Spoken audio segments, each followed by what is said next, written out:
more direction around this, because I think we are definitely asking for some work on the remodel piece. Supervisor Cottrell, do you have another? I just had a context question. Do we know if any of the other jurisdictions are taking this up at this point or have adopted it, or? There's a variety of responses. Generally, my understanding is that Yountville might take it up in the next 2 months. Others are waiting maybe till July, and still others are really looking at more towards the end of the year, if at all.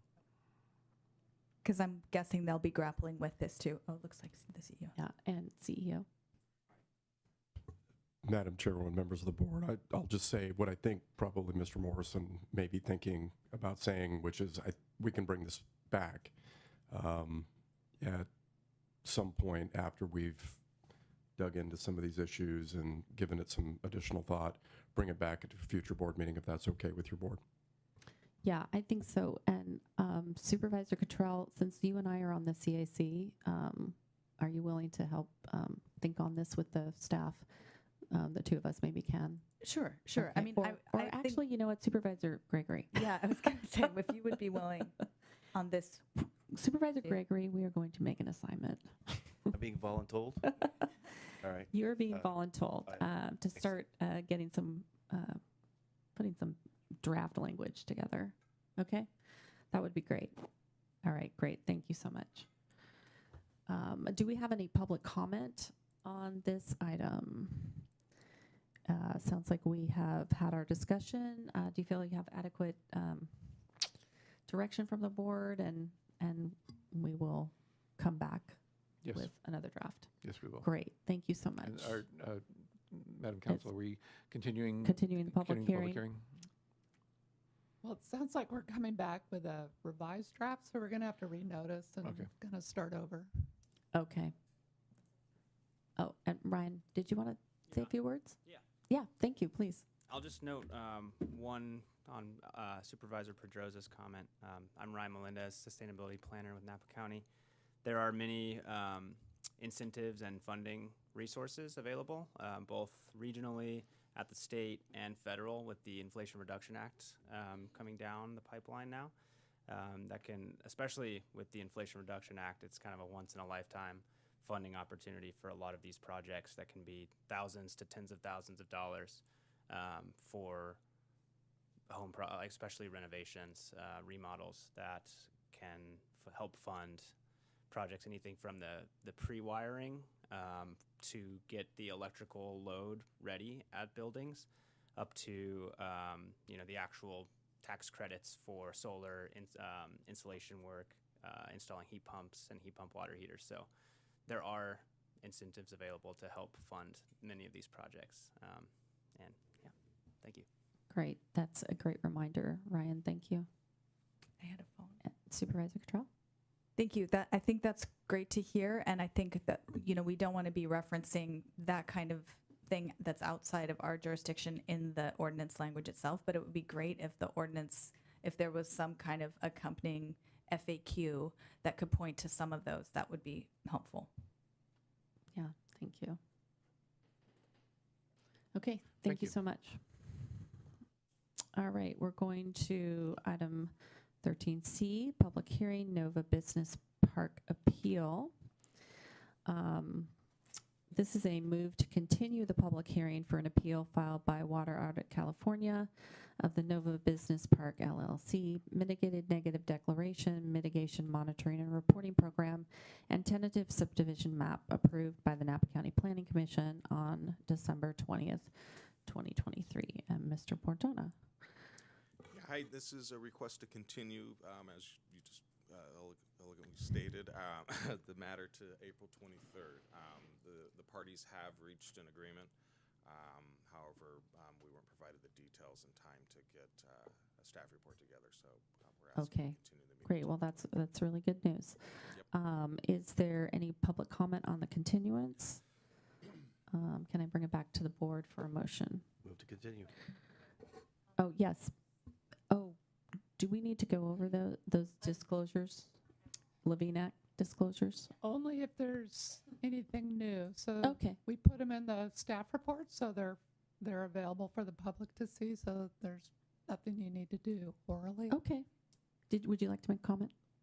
Supervisor Ramos? Thank you, Chair. That was going to be my question to County Council. That it's sufficient to just be in the agenda. I'll just go ahead and say it because it makes me feel better.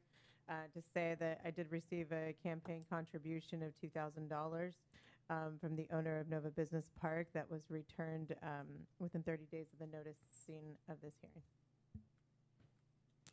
Okay. Supervisor Pedrosa? Just a question for our council, because there is a common theme of, who's appealing this.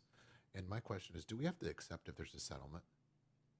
Or does it not come to the board if it's a settlement between the parties? My understanding, and Mr. Bordona can correct me, but what would come back is revised conditions. Is that correct? Yeah, typically when there is a settlement between two parties, the county may or may not be a party to that agreement. In this particular case, we are in agreement with the revisions to the conditions of approval, and so that's what the board will be seeing on the 23rd. Anything outside of that the parties may have agreed to, we're not a party to that. So the only thing that would be a party to is the conditions of approval. Correct. Okay, thank you. Okay, thank you so much. I'll go ahead and disclose also, it's in the staff report, I did receive a contribution from Ron Frederick with Nova last year, and did return the contribution in January.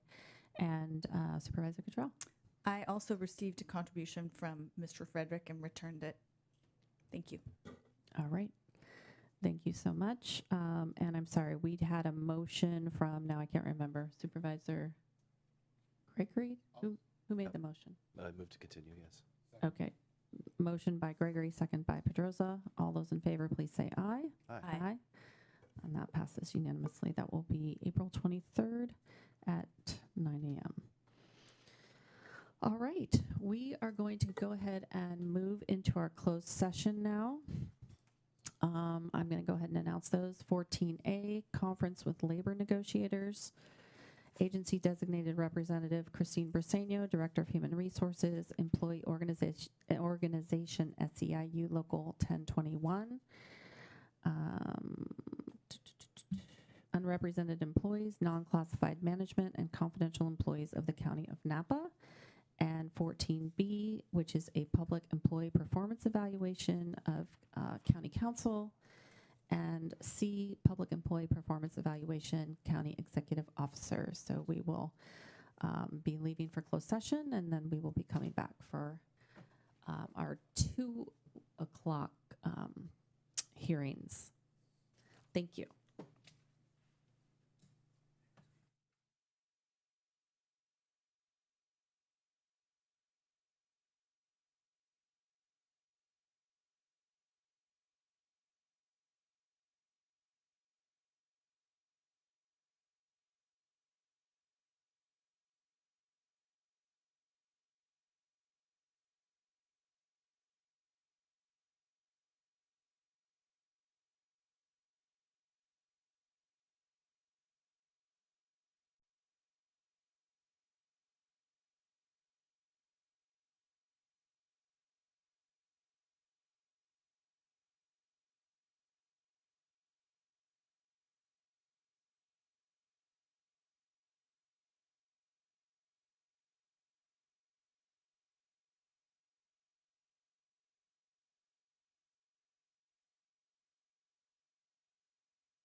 Madam Chair, you're live.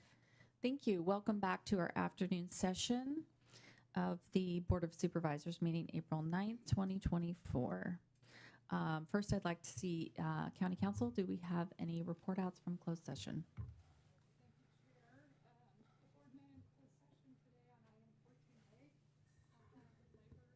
Cheryl, I think your mic might be off. Hold on. Can we check County Council's mic, please? How about up? Thank Better. you. That one works. Okay. Thank you. So the board met in closed session today, item 14A, conference with labor negotiators.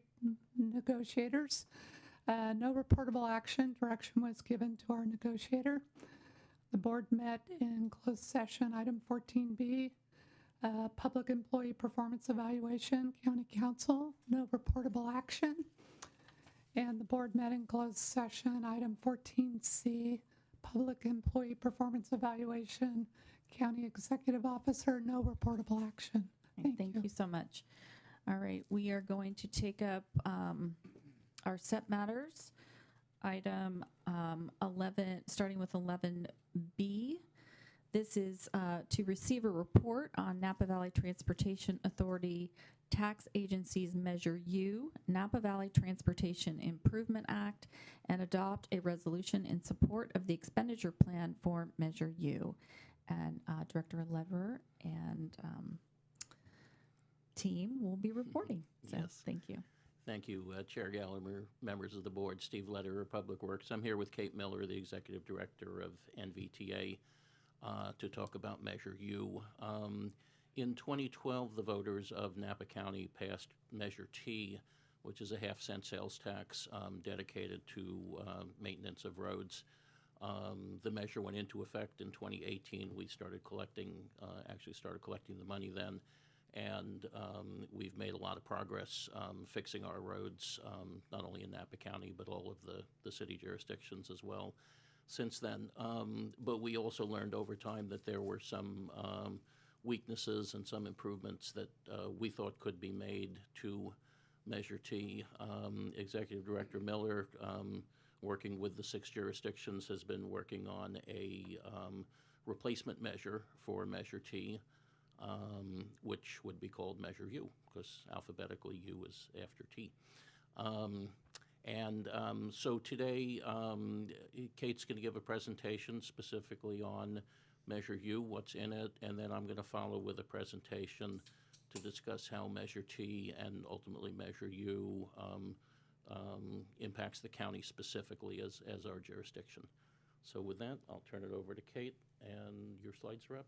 Thank you very much. I want to introduce also some of the NVTA staff that have been working on this.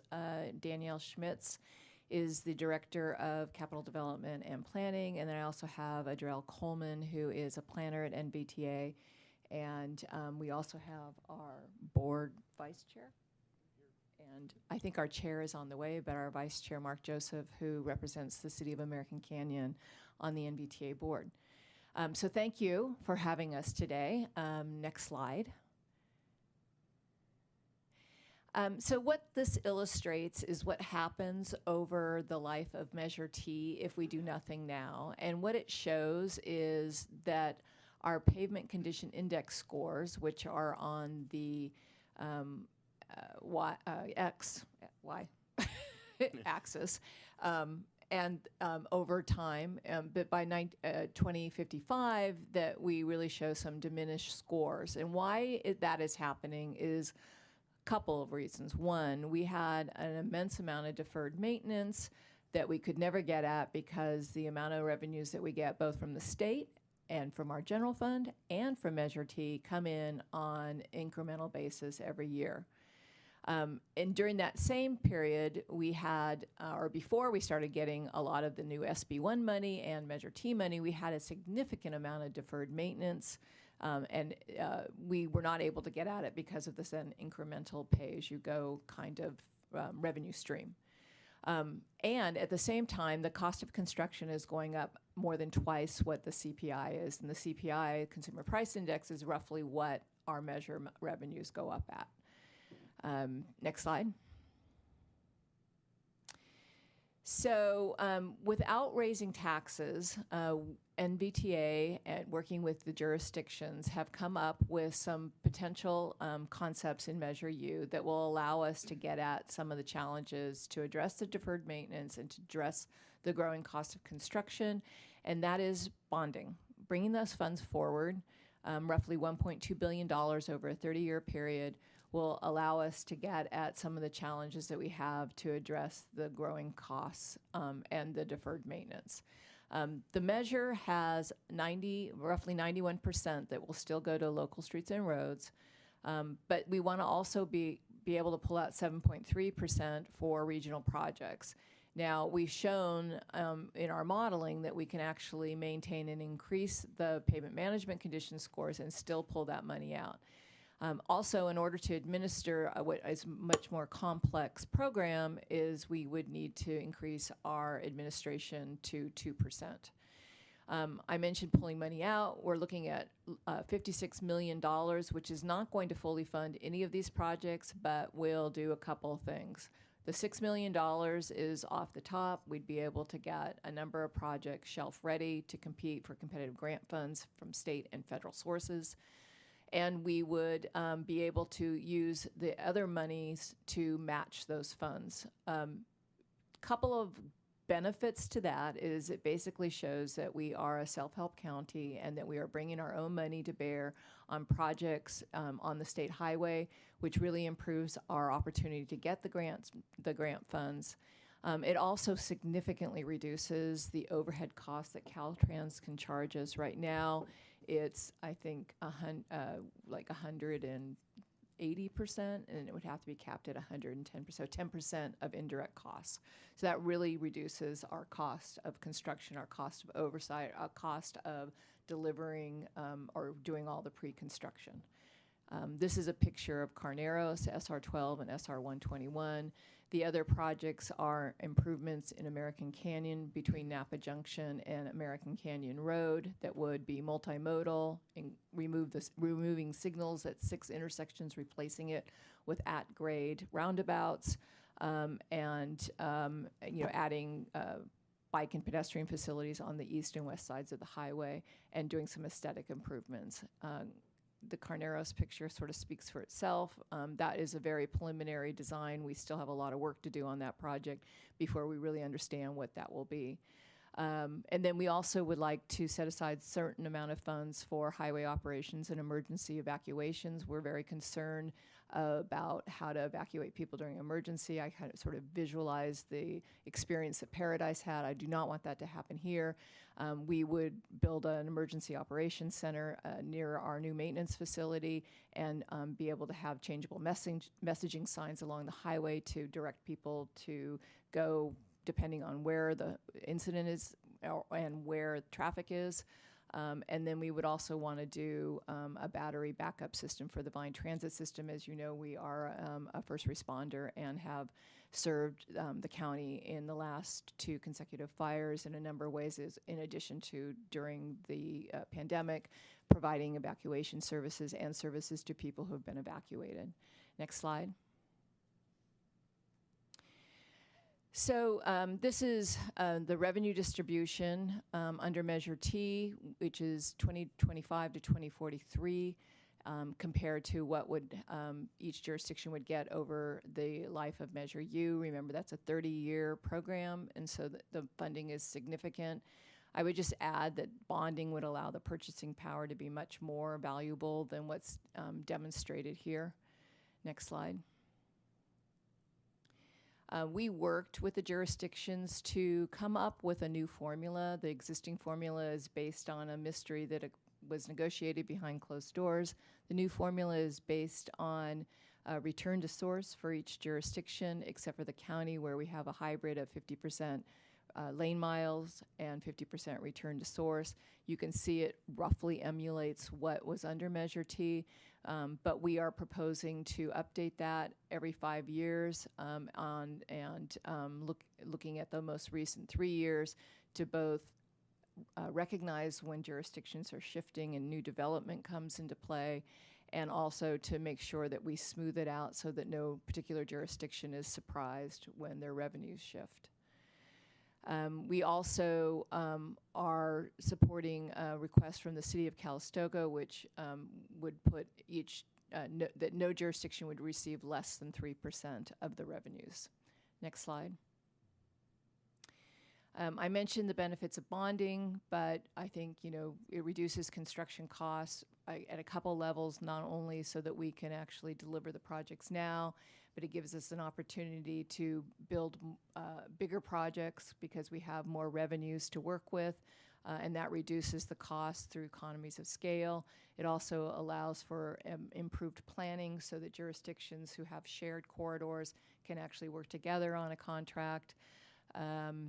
And bringing the funding forward really stabilizes the annual revenue streams for jurisdictions, so they have a more predictable amount of funding that's available. I like to point out that over the life of Measure U, so in 2055, the purchasing power of $1 now is worth about 54% in the future. So that is meant to illustrate what we can buy now versus 30 years from now. Next slide. So in order to really understand the impacts of bonding on the jurisdictions and the scores and how their pavement condition index scores would shift, we did 3 different bonding scenarios. The first one is a PAYGO. The second one is the scenario where we have 4 even tranches. The scenario 2 is start small and have larger tranches. And then scenario 3 is larger to small. And so it gives you a feeling for how those revenue shifts. Under any scenario, it's not going to make a whole lot of sense to issue debt towards the end of this measure. We're going to have to do a lot of it up front. And we made some very conservative assumptions on what this would look like. We assumed that the revenues would grow around 2 to 3%, and they've grown more like 6 to 8% over the last, looking at Measure A and Measure T over the last 20 years. And then we also assumed that bonding costs would be, interest on bond would be about 5%, and it's been significantly lower than that. So again, these are very conservative scenarios. You can see the highlighted bar is how the county would fare. Next slide. And then this shows what would likely happen with our pavement condition index scores. Right now, the county's at 52, but I believe that's going to go up because of some investment. 53. And which is not great, but it's totally understandable given the conditions that Steve and his team have to work in. But it would go up significantly more, and I would say that the county's scores in particular are a little bit more pure because the county largely does pavement. The other smaller jurisdictions are doing curb and gutter, sidewalks, things like that. That's not included in the model. So I would, this is very promising of what could happen given, again, very conservative revenue growth, and we fed this into MTC's modeling tool, and that's the scores that we would get. But it really bumps it up to a good. That would be awesome. If we had those kind of scores, we would be one of the more stellar counties in the region. Next slide. So we are working right now, the jurisdictions that have approved the Measure U expenditure plan so far is Yountville and St. Helena. We provided a presentation to the City of American Canyon. It plans on acting on that next week. And we will be presenting to the City of Calistoga tonight, and then the City of Napa next week. And we hope to come back to you in June and ask that you please put a ballot on please put this on the ballot in November, and then Election Day is November 5th.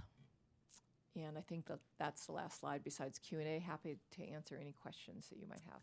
Great. Thank you both so much. Does anyone on the board have any questions?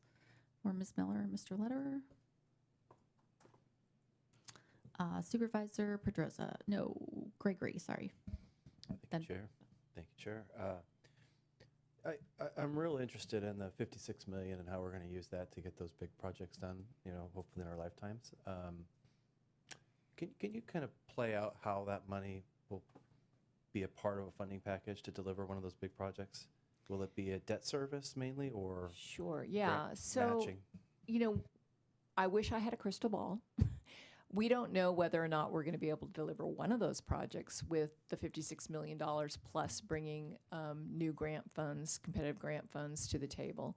We also don't know if we're going to be successful at that. And I mentioned earlier that for us to issue debt beyond maybe 15 years in this program is not likely to be very smart in terms of the amount of money that it would cost us to pay it back in a much shorter window. So we're going to be aggressively looking for competitive grant funds. And because the political winds frequently change at both the state and the federal level, we will be, packaging whatever project we think is the appetite at the time. We know that the projects in American Canyon right now would score pretty high because of the safety improvements and the our not so great record on bike and pedestrian incidents, any collisions in general, because it would slow the traffic down. It would create 6 new roundabouts that really significantly improve safety and also provide separate bike and pedestrian facilities.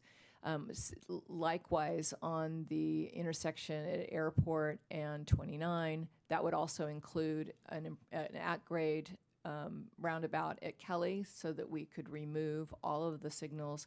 And I know that the county is also interested in working with us on a roundabout at Devlin, so no signals in those 3 intersections. That is on the freight network, so we could potentially apply for those funds and be successful. And also, it is also our busiest intersection, or one of them has become, it's not as busy as Sasko, or at least the last time we did modeling, but because of the development down there, is becoming more and more busy, that we would actually score pretty high on traffic congestion relief. So there's some potential for both of those projects. Carneros, not as much, but still a really viable project. We haven't, knock on wood, had a policy window that would make emergency evacuation raise to the top, but we would package it that way and try to find resources to help.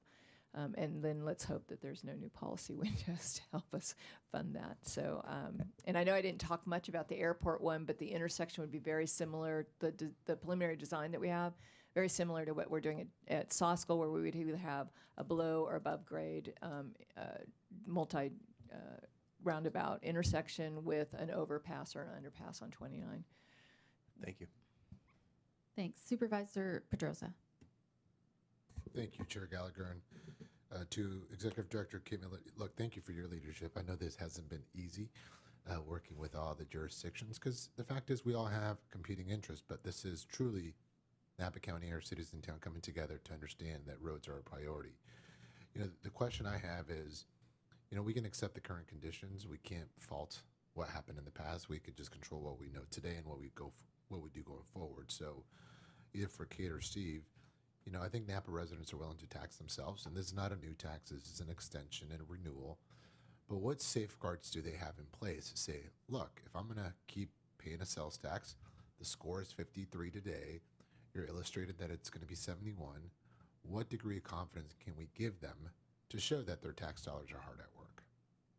I could do that, but Kate could do it as well. Well, I mean, modeling is modeling. And I think I said earlier that because the county in particular is not doing a lot of, or doesn't have to do a lot of the sort of peripheral investment, sidewalks, curb and gutter, that score is probably pretty clean.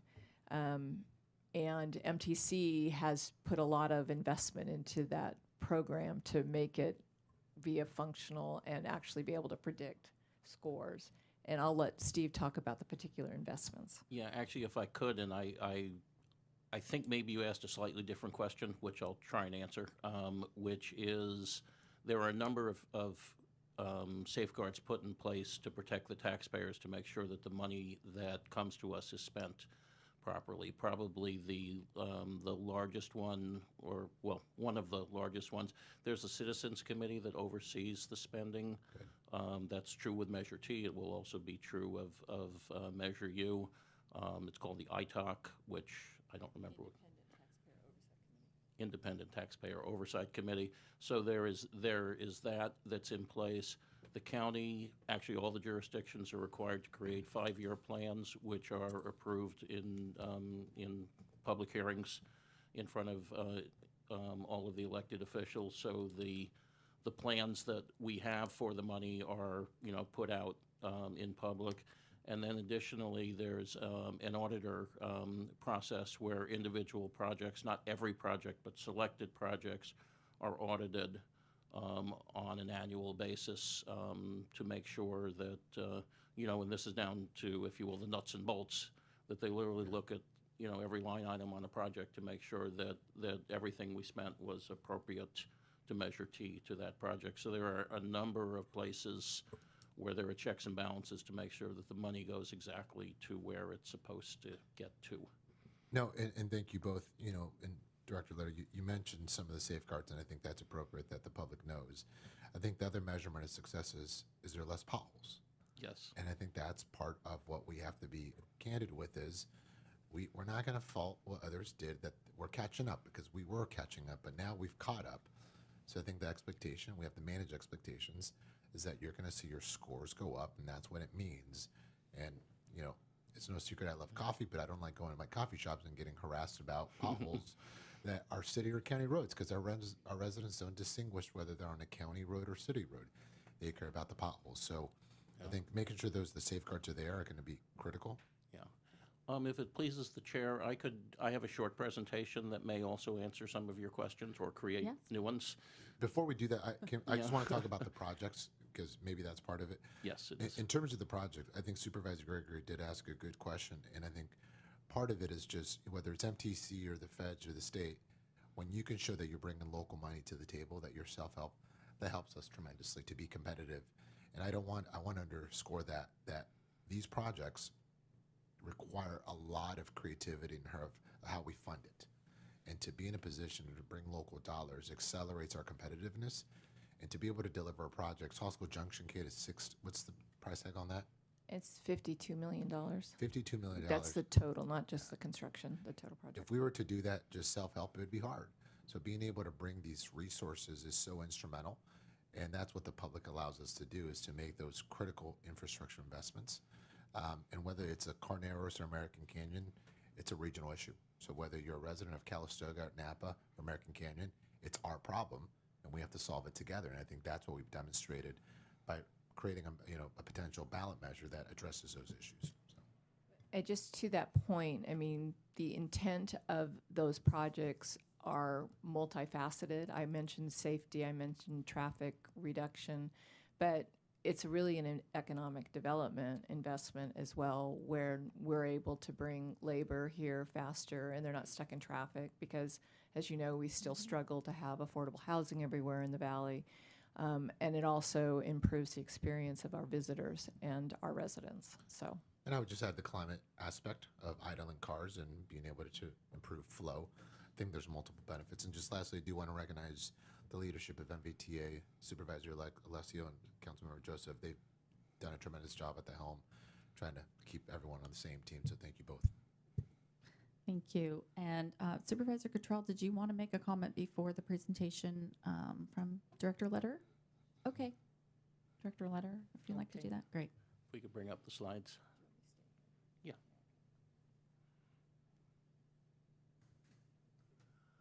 So next slide, please. Yeah, they are.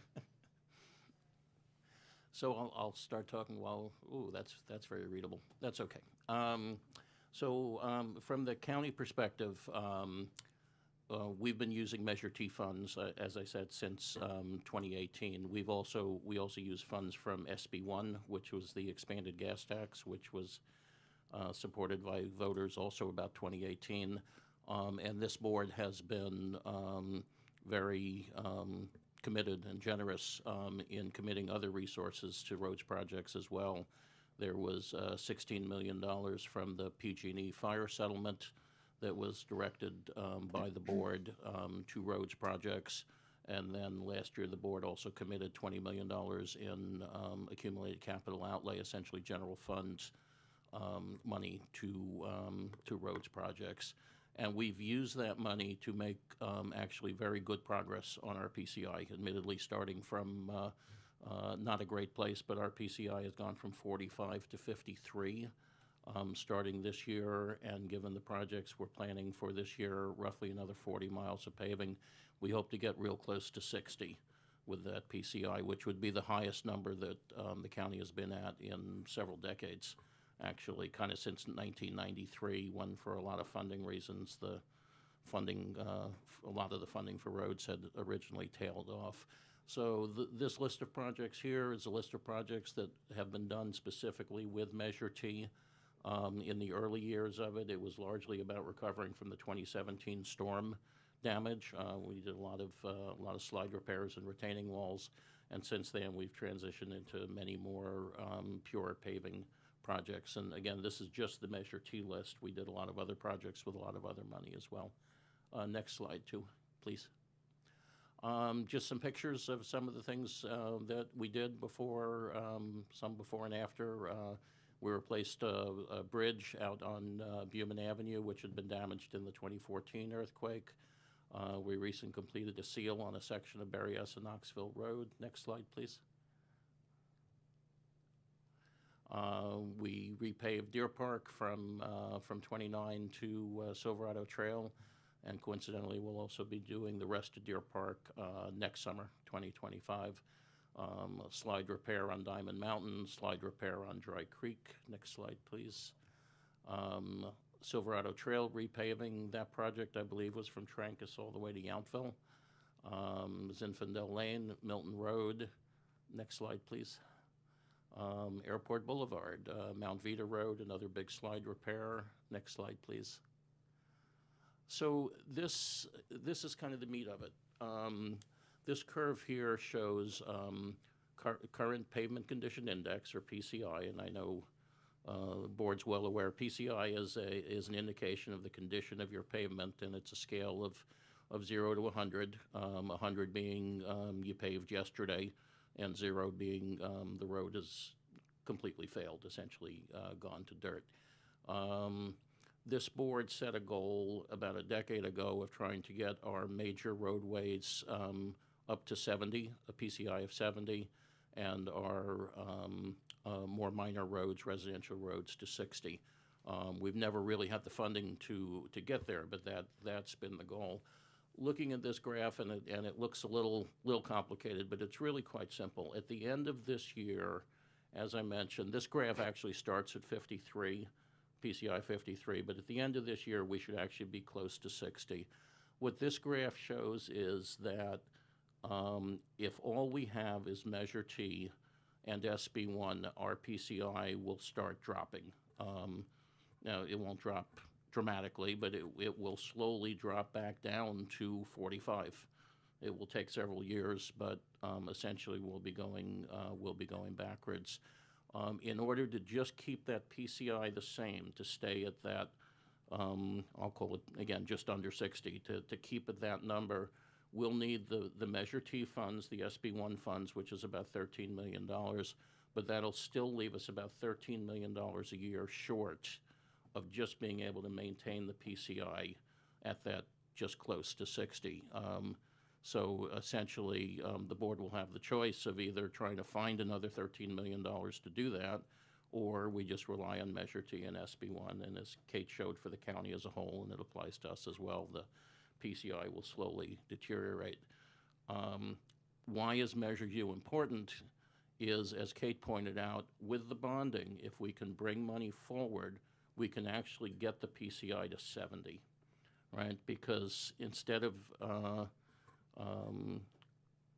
I can take, if you look out at 2026, 2027, 2028, I'm looking at $10 to $12 million a year in available funds, maybe 13, but some of the money goes to guardrails and some goes to painting, so it's not all paving money. I can bring 4 of those years forward and do them all at one time. And as Kate mentioned, the benefit of certainly economies of scale, working with other jurisdictions, which we try and do anyway. We've recently done projects with Calistoga. We've certainly done projects with City of Napa. We've worked with American Canyon. But that economy of scale, and also the board has, and I've showed it many times, the road deterioration curve that shows that if you can put money into roads early in the deterioration process, it's way cheaper than letting a road fail and then having to rebuild it. So from the county perspective, Measure U, because it's not a tax increase, it's just an extension. It doesn't create any new revenue. So we will lose a certain amount of money to the regional projects. I say lose, obviously we still benefit in a different way, but we lose a certain amount of money because a certain amount of money goes there, but the bonding more than makes up for it. From a staff perspective, we're definitely recommending that we believe Measure U is the way to go. Primarily because of the bonding, but also because, like I said, we lose a little money to the regional projects, but those regional projects are super important to us as well. And I think probably the improvements in American Canyon are important. What happens in the Carneros intersection, maybe it happens, maybe it doesn't. To me, it's all about airport, or most importantly about the airport intersection. We spent, if I remember correctly, $47 million improving Jameson Canyon, but we don't get the full benefit of that because there's a bottleneck at American Canyon Road. We're spending $52 million, $53 million on Soskell, but we don't get the full benefit of that because there's still a bottleneck at airport. So that project is really, really important, even in realizing the benefit of the money we've already spent. So that's all I had, and happy to answer additional questions. Thank you. Supervisor Cottrell. Thank you. And my questions kind of go for both of you. I mean, I first just want to say thank you to NVTA staff and the board for bringing this presentation and just all the work that you're doing. I think we talk a lot about the importance of thinking regionally in the abstract, and you guys know how difficult it is to do in the concrete form. So thank you for that. And I mean, I think it's important to call out because there are a lot of other areas that we want to be thinking regionally too, fire prevention, water, things like that. So I appreciate that. And then I know when you came and did the presentation to the Climate Action Committee, one of the things that was powerful were the climate wins that come with Measure U, because, you know, smoother pavement, more multimodal facilities, all those things help reduce greenhouse gas emissions too.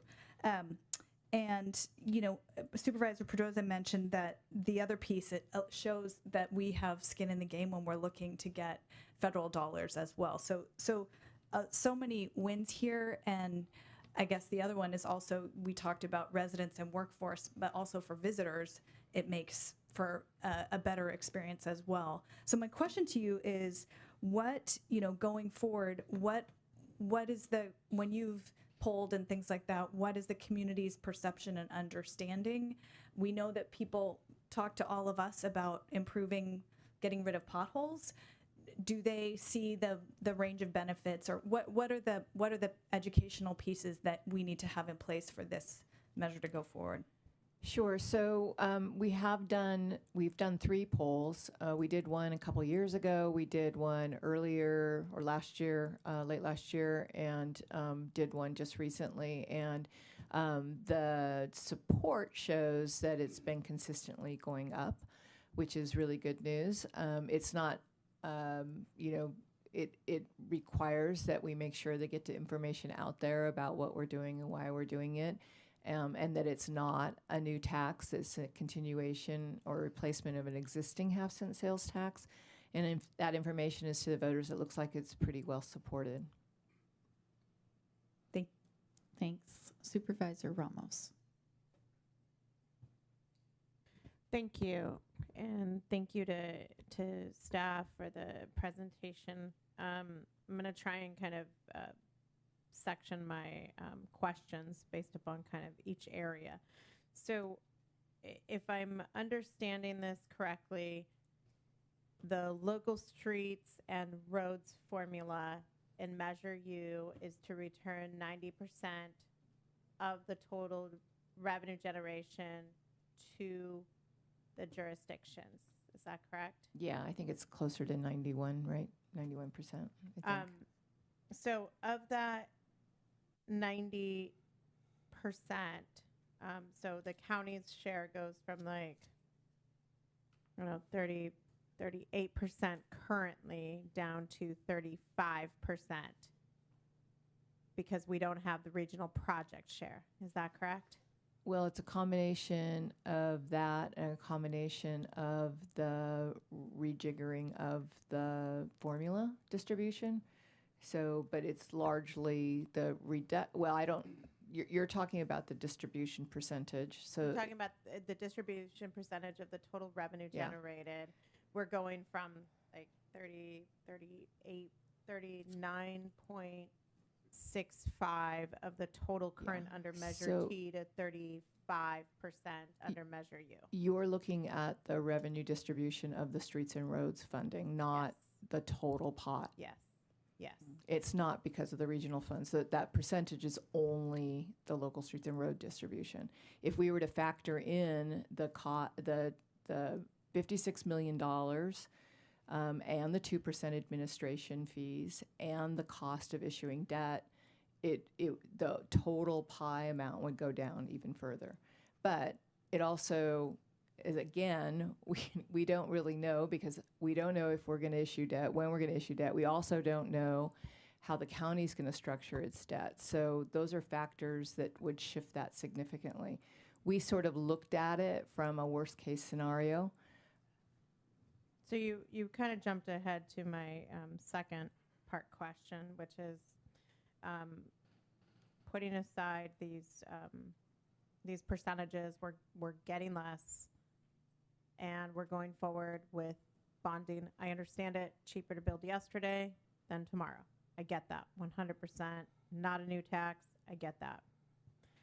But when it comes to the cost of bonding, what is the cost? As in, what is, and I guess maybe this is for Mr. Lederer, what is the cost to the county of dollars that we would get under Measure T straight coming to the county versus now the new funds that we will receive because we're going to have a bond obligation? How much are we out? Are you talking about the regional projects and? No, I'm talking about the county. Okay. So from well, I think you do have to look at the two different elements. So under Measure T right now, yeah, we get 39 point something % of the total pot minus the 1% administration fee.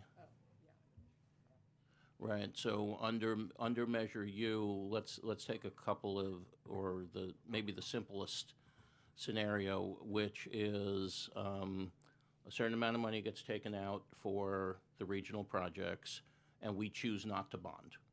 Okay. In that case, the $10 million a year we're getting, and again, there are different scenarios, and it depends on when they bond and how much they bond for and how much the interest rate is. But we could lose approximately 10% of that money. So right now we get $10 million a year, and roughly, depending on how a lot of other things fall, we'd only be getting $9 million a year. So under that, separate from the regional benefits of the regional projects, which hopefully we still get done, we would be $1 million short of what we're getting right now. So we would have $1 million less to do projects.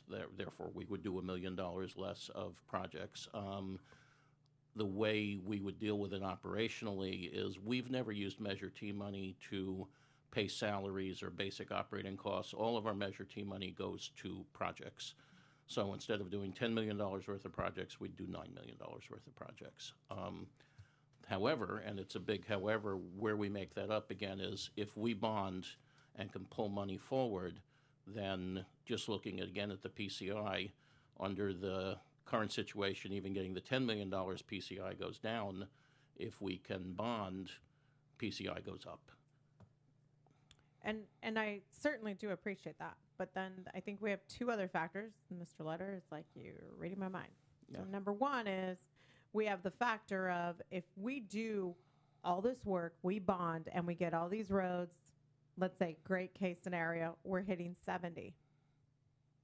Then we have just created another situation, another maintenance schedule situation for ourselves. We're going to need another influx of money to maintain all those roads at that same level all at one time. Because right now, we're dealing with a staggered schedule, that schedule that you provided to us, and we're looking at worst case scenario. But now we are creating entire project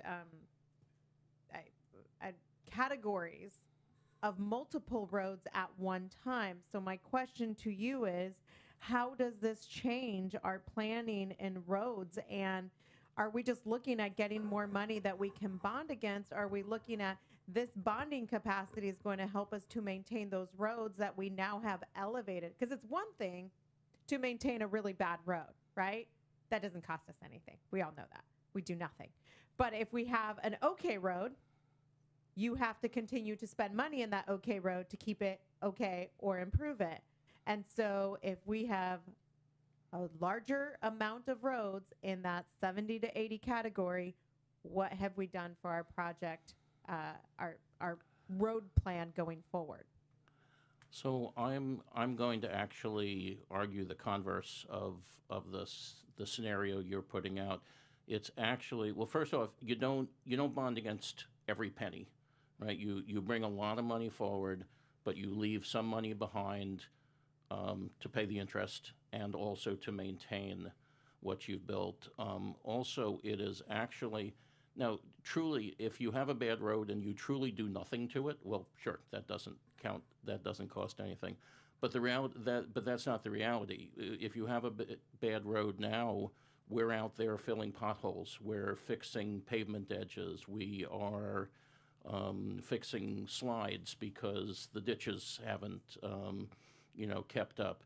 So at the end of the day, and we're never going to, you never get everything done at once, but if our entire road system was at 70, as compared to the staggered situation you're talking about, it is way cheaper to maintain that road system that is all at 70 than it is to maintain the staggered ones, because the ones that are down here are so expensive to fix, and the maintenance on the 70 isn't that bad. And my roads department sees that already.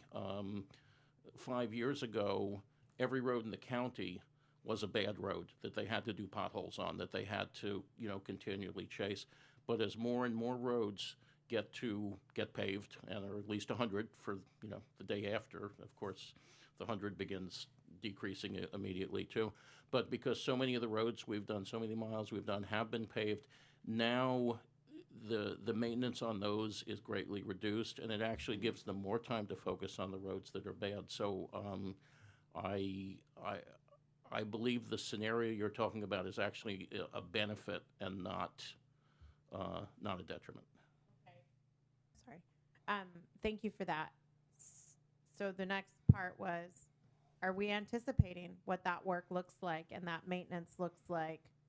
Because it is definitely going to change our way in which we address roads. Are we incorporating that into what this total cost looks like, and with SB1 and RM3 and everything else that goes into the pot? Yeah, what that ends up looking like, every 2 years, sometimes every 3 years, we update our pavement management plan. We do actual pavement condition index readings of all of our roads. We gather all that data goes into the computer, and the computer produces the plan, which is really the base for the 5-year plan that you've seen from me on a regular basis. You get my emails, you actually receive it every week because it's almost always attached to what I send out. So, and what the pavement management plan does for us is it tells us when is the smartest time to do maintenance on a road. So if you've got a road that's already in good shape, you paved it 2 or 3 years ago. If you're not thinking in terms of maintenance, you'd say, oh, I did that 2 or 3 years. I don't need to think about that for another 15 years. No, really at 2 or 3 years or 4 years, you should be looking at some sort of simple fog seal. And then 3 or 4 years later, you maybe do a chip seal or something like that.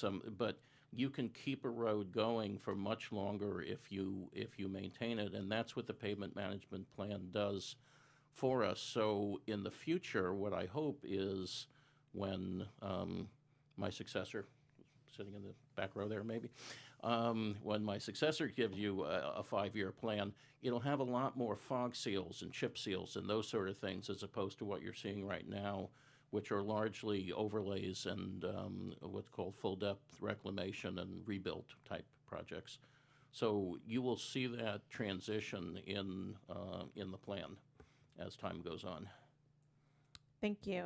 My next question for, I think it would probably be for Ms. Miller.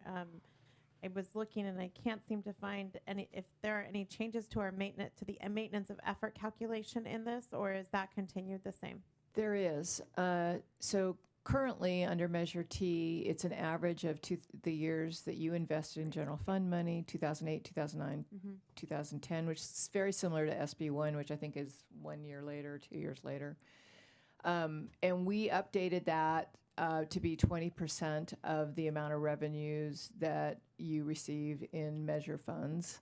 And recently we were working with the city of Napa, who had some concerns about the CPI or the Measure U revenues growing faster than the other revenues that they receive.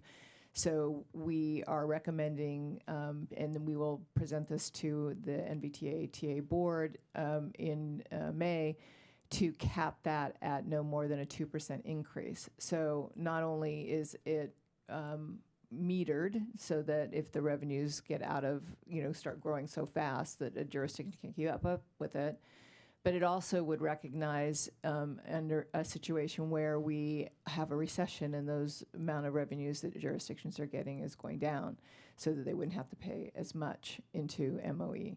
So I think it's a good thing, because I think when things are going well, you pay more. When things are not going well, you pay less, but you still have a maintenance of effort requirement to ensure that we are not supplanting these funds. And I'll just supplement that specifically for the county. Right now, what you're giving to roads through the general fund, your regular annual contribution is about 2x over what the MOE is. So we're not even close to having the MOE outstrip what you're already committing anyway. So there's really no impact there for us. I appreciate that. I certainly just don't want to get us, should things turn bad, I don't want us to get us stuck in a scenario where we can't dial that back because of significant changes to the MOE, which then brings me to the other scenario. This is a terrible rate environment. And so why now? Because if we look at bonding and our ability to be able to fund projects bonding against this revenue with the current rates that are available, the bucket of money available is significantly smaller.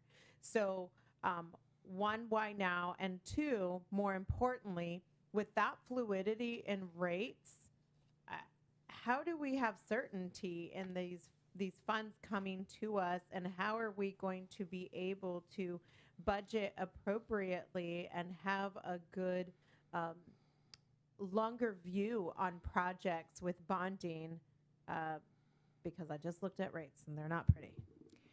So the rates or the bonds that we would be working on are tax exempt bonds, which means that we would not be issuing any debt on projects that we cannot deliver in 3 years.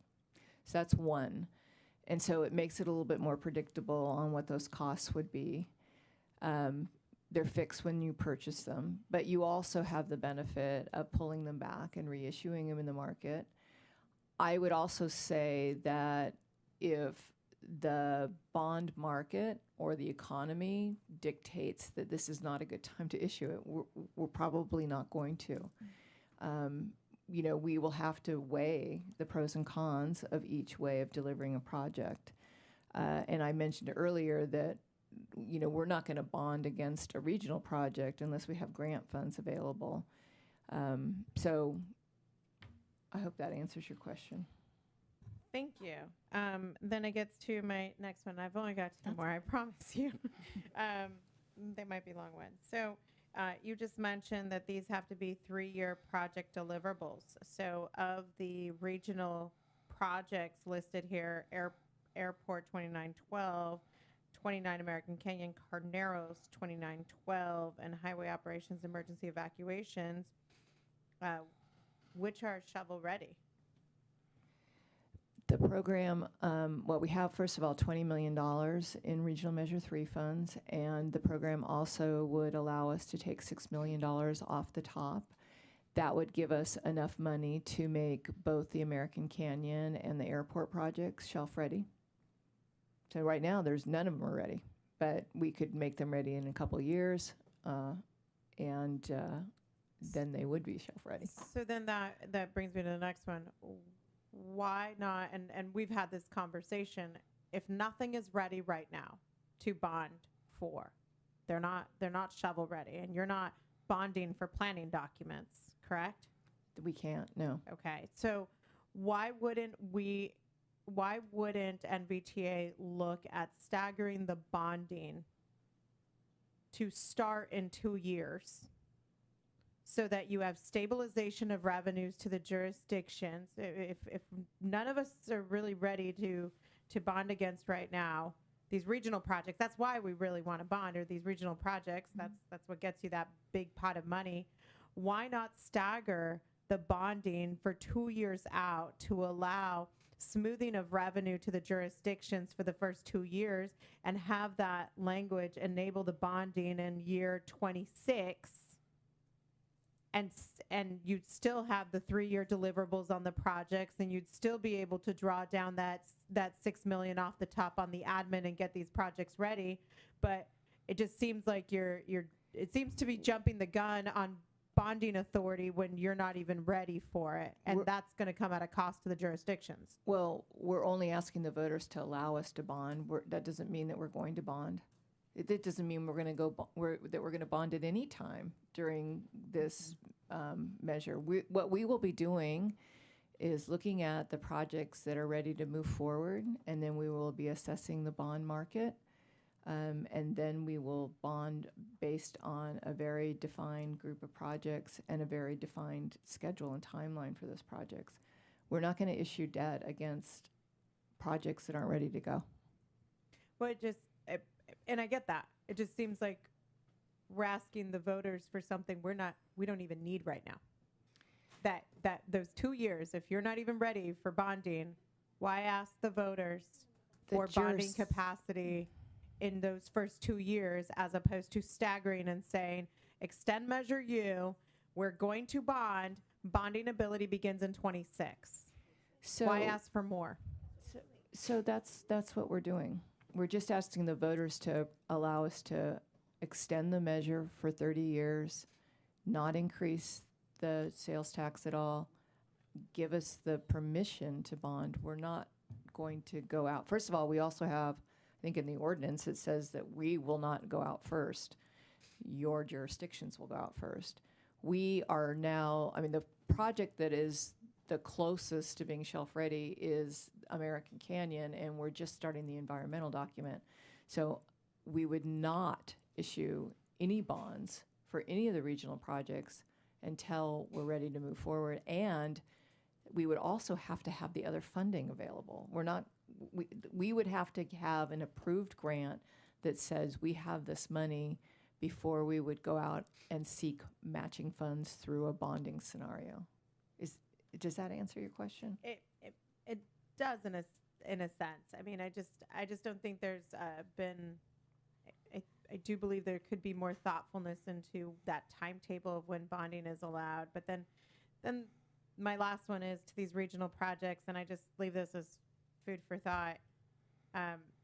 We're essentially saying to our voters, we want to extend a tax. We're going to take money out of the jurisdictions, place it into a regional pot to improve state highway systems. These aren't local roads. These are state highway systems. And I understand that they are incredibly vital for our regional transportation.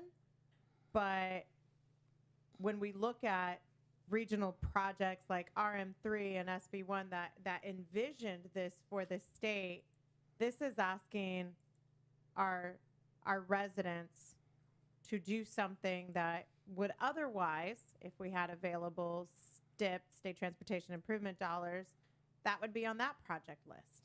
And so what is the philosophy behind using local dollars to improve a state highway system?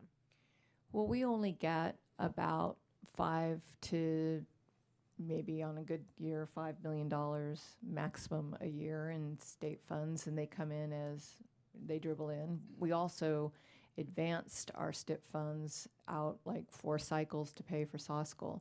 We don't get enough money to do any of these improvements. This is a $400 million program. It would take us 50 years to do that, and that's not factoring in the value of the dollar. And then to that point, Caltrans is in a situation where it only has enough revenues and it doesn't really have enough to maintain those highways. You see the condition of the pavement on our highways is not great. No score assigned, but they don't have and will not put money out for improvements. So we would be like every other 59 other self-help counties in the state who use local funds to pay for highway improvements in order to benefit the community, because there's really no other way of doing it. Yeah, I would just add the old days of thinking that if you just wait long enough, Caltrans will take care of it. That's just not reality today. Jurisdictions help pay for these things, significant parts of it, or they literally don't get done. Okay. All right. I don't see any other lights. Anyone else? Do we have any public comment?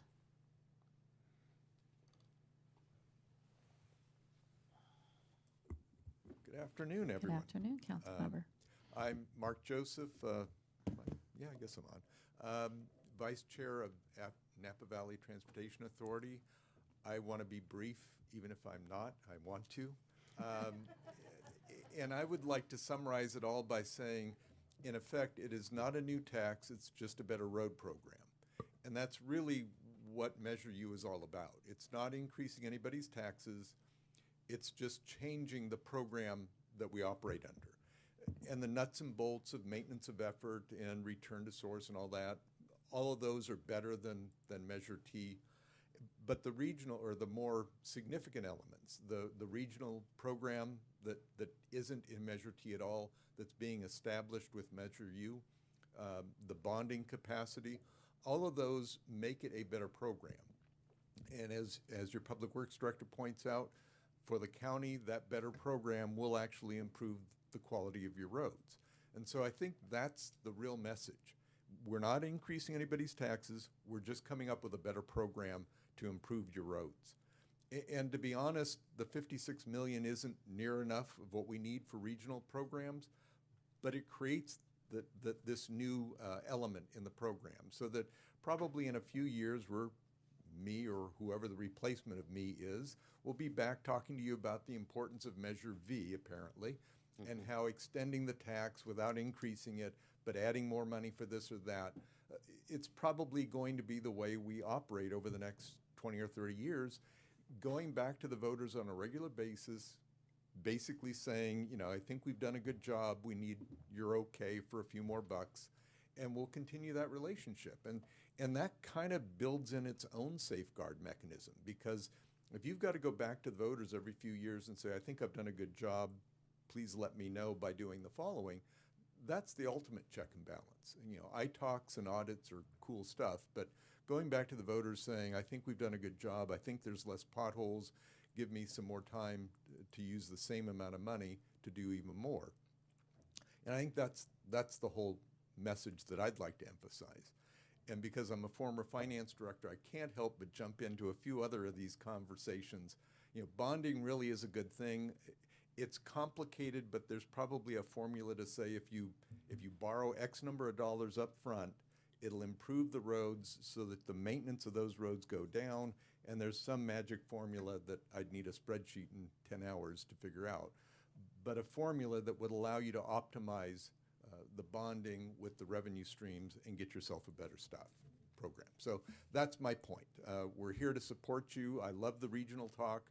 I love the tough questions. But at any rate, please support this. Thanks. Thank you, Mr. Joseph. Good afternoon, Board of Supervisors. I'm the chair for Napa Valley Transportation Authority, Liz Alessio, and wear a couple other hats, as you know, and want to just kind of jump in. You know, we talked about the quality of roads. Well, it also impacts the quality of life. It impacts the quality of life of our locals, of our residents, of our families, of folks who need to come and go out of this county to get to Kaiser Vallejo. They need to get to an airport. There's many reasons that we need to really respond to this community calling for improvement. Measure T has really, you know, it's given us a kickstart, but it's not the best approach. Measure U allows us the flexibility of being able to do more. We need to work regionally. We need to work together in collaboration. Calistoga from American Canyon, we each have our own unique communities and issues that we're facing, and this is why, you know, Executive Director Kate Miller has been working in, and her staff. I want to thank them. The NVTA team is incredible. Has worked really closely with each jurisdiction to make sure it's equitable, that it addresses the needs that they have, everything from emergency evacuation to the roads and streets. Potholes is the number one. By the way, I have good news for you. As I was coming down on 3rd Street off of California, the city of Napa just fixed all those potholes, but it is kind of wet pavement, but just, you know, a little bit of a good news on that part. You know, we're looking at these are identified needs, not just by us, but by our residents. It really does take a regional approach for collaboration, coordination, implementation through planning and investment. The city of Napa, along with the county, is going to be investing dollars in these regional projects when the market is right and we see that there's an opportunity that financially makes sense to bond. And the bonding and that approval still has to be approved by the Napa Valley Transportation Authority Board. So there is process and steps to make sure that we do this at the time that's right and that makes sense. Talked about that. Economic development, look at the time because I can talk longer than time allows. This really does is it's going to improve workforce, being able to get in and out that supports the businesses. It supports the tourism, ag, the wine industry. It supports our visitors. It's going to help boost our TOT, our sales tax. And again, let people know, put the word out. You can get in and out of Napa County and have an incredible experience. The public health in terms of reducing air pollution, the greenhouse gas reduction in serious and fatal injuries and accidents. It's a better program indeed, and I really hope you'll support this. Thank you. Thank you. Supervisor Pedroza? Thank you. You know, look, I think this is pretty simple, you know, in terms of bonding. The longer we wait, the more expensive it becomes. The ability to bond, if the conditions are right, allow us to use more money now, potentially get more bang for our buck. I think it's that simple, and we just have to break it down in ways in terms of what it means for our residents. Simple as that. If we bond now, 5 years from now, we'll determine it based off the conditions at that point in time. So to me, that's simple. And I think on the way, I'm not sure who said it, but this is not about roads or highways. This is about investing in our infrastructure. We know that there's a return to source component that allows local jurisdictions to invest in the roads. Whether they bring additional monies to the table or not, that's for each city and county and town to determine. The fact is, these regional projects are regional projects. And the wait and see scenario with the state, it doesn't work, it hasn't worked. And guess what? When there's issues in American Canyon, we all hear about them. And this is this region acknowledging that we're not spending money by, you know, one project. It's looking at the totality of what's right in our region, the equitable distribution of where issues lie, and how do we invest in those, you know, projects as a region. So to me, I think we have the right balance that's going to deliver real results for our residents that they can feel and experience. But it's also up to us to make sure that we're out there talking to our constituents, our residents, of why this matters right now. And if we want to make a statement, let it be that statement that we're investing in our community. So whether you're going to Kaiser Vallejo or you're commuting into the valley or you're taking your kids to soccer practice, you have a road that makes sense for us. And to me, I support this fully, and I appreciate all the work everyone's done. And it's time that we really take a stand on something that matters for our community that's going to deliver benefit for a long time. So thank you to Kate and the team. Okay, thank you. Supervisor Cottrell? Thanks. I'm looking at the staff report and seeing that the recommendation is to receive the report and also to adopt a resolution in support of the expenditure plan for Measure U. And I'm happy to make a motion that the board adopt that resolution. Okay, we have a first by Cottrell. We have a second by Pedroza. I just want to ask a question about the messaging. Who is going to be coming together to create the messaging for the campaign? Staff can advocate and use agency revenues for that purpose.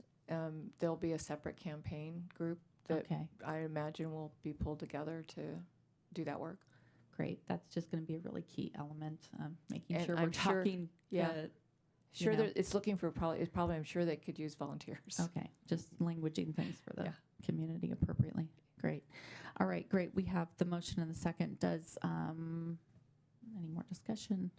All those in favor, please signify by saying aye. Aye. Aye. Any opposed? Abstentions. Okay, great. That passes unanimously. Thank you, everyone, for all your hard work and for coming and presenting to us today. Thanks so much. Okay, we're going to move to item C now on our set matters. We're going to receive the facilities master plan report prepared by Gensler and provide some direction to staff. So we're back to you, Mr. Lederer, and take it away. Thank you, Chair Gallagher, members of the board. I was going to say, and now for something completely different, but this really isn't completely different. It's really, it really is again about investing in our infrastructure. I'm here with Eric Wong. Eric is with Gensler. He's been the project manager on the project, and Eric's going to give a presentation shortly. But I just wanted to do a little bit of introduction for our vast viewing audience at home, and just kind of set the scene, kind of how we got here. And I'll go back as a starting point to the 2014 earthquake, when many of our buildings were damaged in that quake, and we spent a great deal of time repairing those buildings. But in the time now, and it's been 10 years, we got these buildings back up and running, but there's been a lot of maintenance that has needed to be done on our buildings that due to a lack of funding and various other reasons, there's been a fair amount of deferred maintenance that has really caught up with us. At the same time, we're recognizing that many of the departments were literally out of space. They didn't have enough room for the people they had. And that sort of became 1127 First, the old Carruthers building, kind of became a microcosm of all that. Building with a lot of deferred maintenance, a building where the HVAC and the roof are essentially in a failing state. There's not enough room for the departments. So on January 31st, 2023, so a little over a year ago, we presented this situation to the board, and the board directed staff to bring on a consultant, a trusted consultant, and to work to develop a master plan going forward. We did an RFP process. We ultimately hired Gensler, which brought us Eric and the rest of his team. I'll let Eric actually introduce the rest of his team, many of whom are online, but I'll let Eric take care of that. So Eric has a presentation for you as to the process we went through, all the different things that we looked at, and the development of various options. Staff does have a recommended option, which Eric will hit on, and I'll talk about a little bit more when Eric is done. We have Assistant CEO Becky Craig here, who will talk a little bit about how this could get paid for. And then we'll get some input from the board, from the public, and then I can talk about potential next steps depending on what the direction from the board is. So I'm happy to answer any questions to start with, but if not, I will turn it over to Eric. Great. That would be great. Thank you. Go ahead and get started. Yep. Members of the board, good afternoon. Yep. There we go. Good. Members of the board, good afternoon, and thank you again for having me. I have two other team members joining us virtually this afternoon.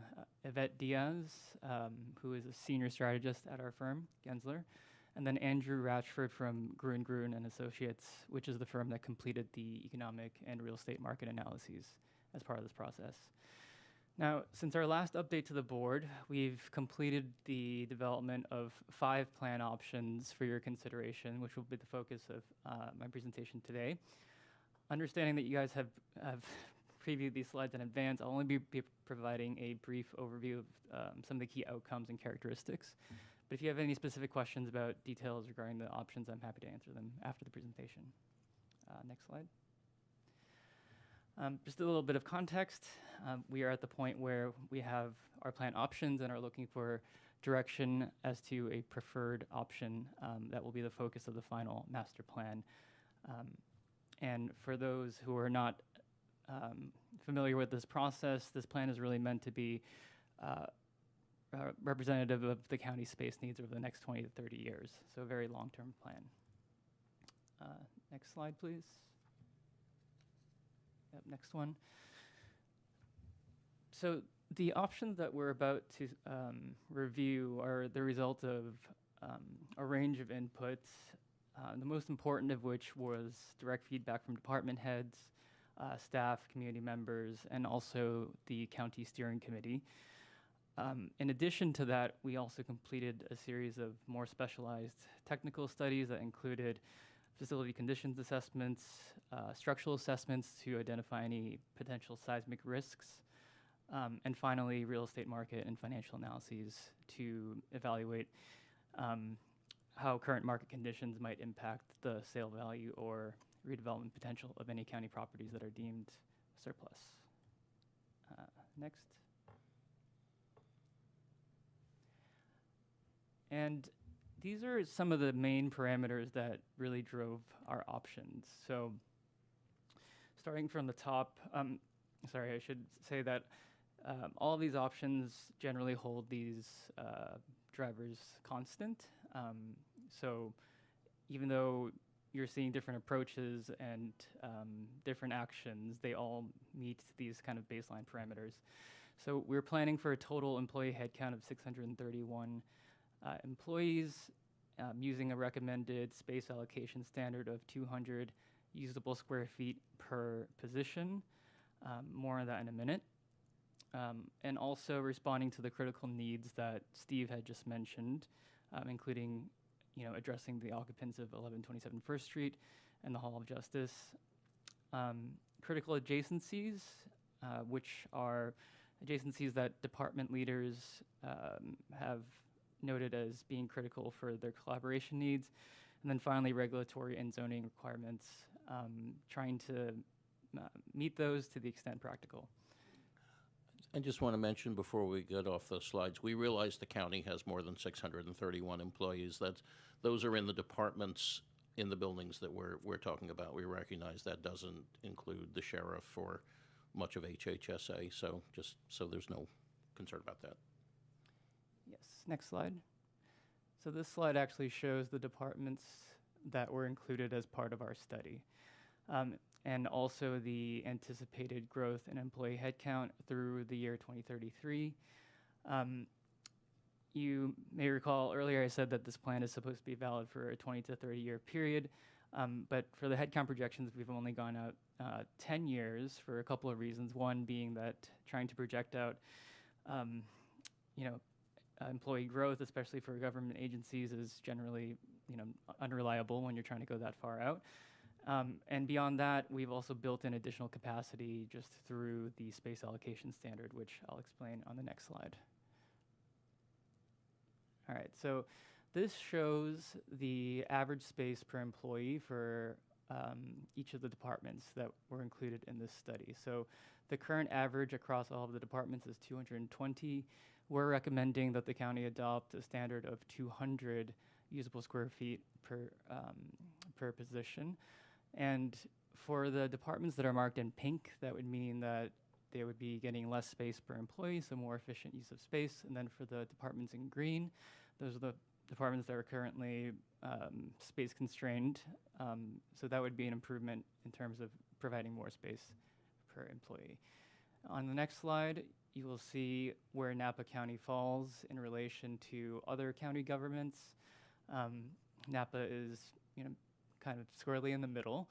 And you can see even going down the 200, that is still a more generous space allocation standard than several other county governments.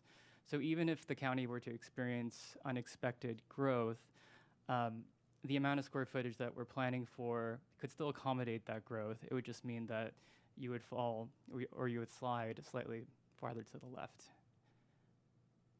All right, next. And the total floor area that we are planning for is 181,000 square feet. That's based off of the 200 USF per position that I just explained. And we also considered a range ranging from 190 to 210 USF per FTE. And I should point out here that the floor area totals in the top and the bottom end are erroneously flipped. The 210 USF per FTE standard would yield the higher 187,000 USF. So next slide. And then finally, as I mentioned earlier, adjacencies. These are the recommended adjacencies and groupings and locations based off of the feedback that we got from department leaders. So you can see we grouped the departments according to their functions, and depending on their functional requirements and collaboration needs, we either assign them to downtown, South Campus, or just this other/flexible category. Next slide. A few considerations regarding the options. So each of these options can accommodate that total space need that we just saw. The cost estimates that you'll see are expressed in 2024 dollars and are rough order of magnitude estimates. And they also reflect all of the recommended seismic upgrades or any other critical repairs or replacements that were found during the study. And then with option 2, so this is new since last time, we added a variant of this option that calls for the replacement of the Hall of Justice. The original option 2 just called for the gut renovation of that building, but given the very high cost of doing so, we thought that it would make sense to look at what it would cost to do the same thing but with a new building. And then with option 1, we've added additional costs associated with new parking facilities to both replace the parking that would be taken up by the proposed new building and also increase the capacity of parking overall in response to feedback that we received. And then across options 1 through 4, you'll see that any of the county-owned properties that are vacated are assumed to be sold or demolished. Demolished meaning that the county would retain control and ownership of the site, but prepare it for potential redevelopment. All right, so this is an overview of the 5 options. The 5th option, which, well, actually, let me just get to that when we get to it. Let's look at option 1. Next slide. Yeah, next slide. Okay. So option 1 calls for a new building to be built on the Sullivan lot, which is across the street from this building that we're in right now. That's the blue square that you see in the downtown map. The administration building is in green. That means it would undergo a gut renovation. And then 1127 First Street and the HOJ complex would be disposed or demolished. And then building 4 gets a refresh, and as a result of vacating 650 Imperial, HHSA CSOA would be moving to building 4 there. Next. So some of the key outcomes of this option are it consolidates the bulk of functions in downtown Napa. So most of the departments would remain downtown, and which we think would improve accessibility of public-facing functions. HHSA gets consolidated to South Campus, and then 650 can be disposed of. I should also note that across all of the options except for number 5, 1127 First Street is assumed to be sold, so we don't call that out as a key outcome. And here you can see what the new building could look like in plan in terms of overall building footprint. Next slide. And this is an aerial perspective. This is by no means a completed building design. This is really just an exercise to understand how that amount of square footage would fit on the site and how tall the building would be. Next slide.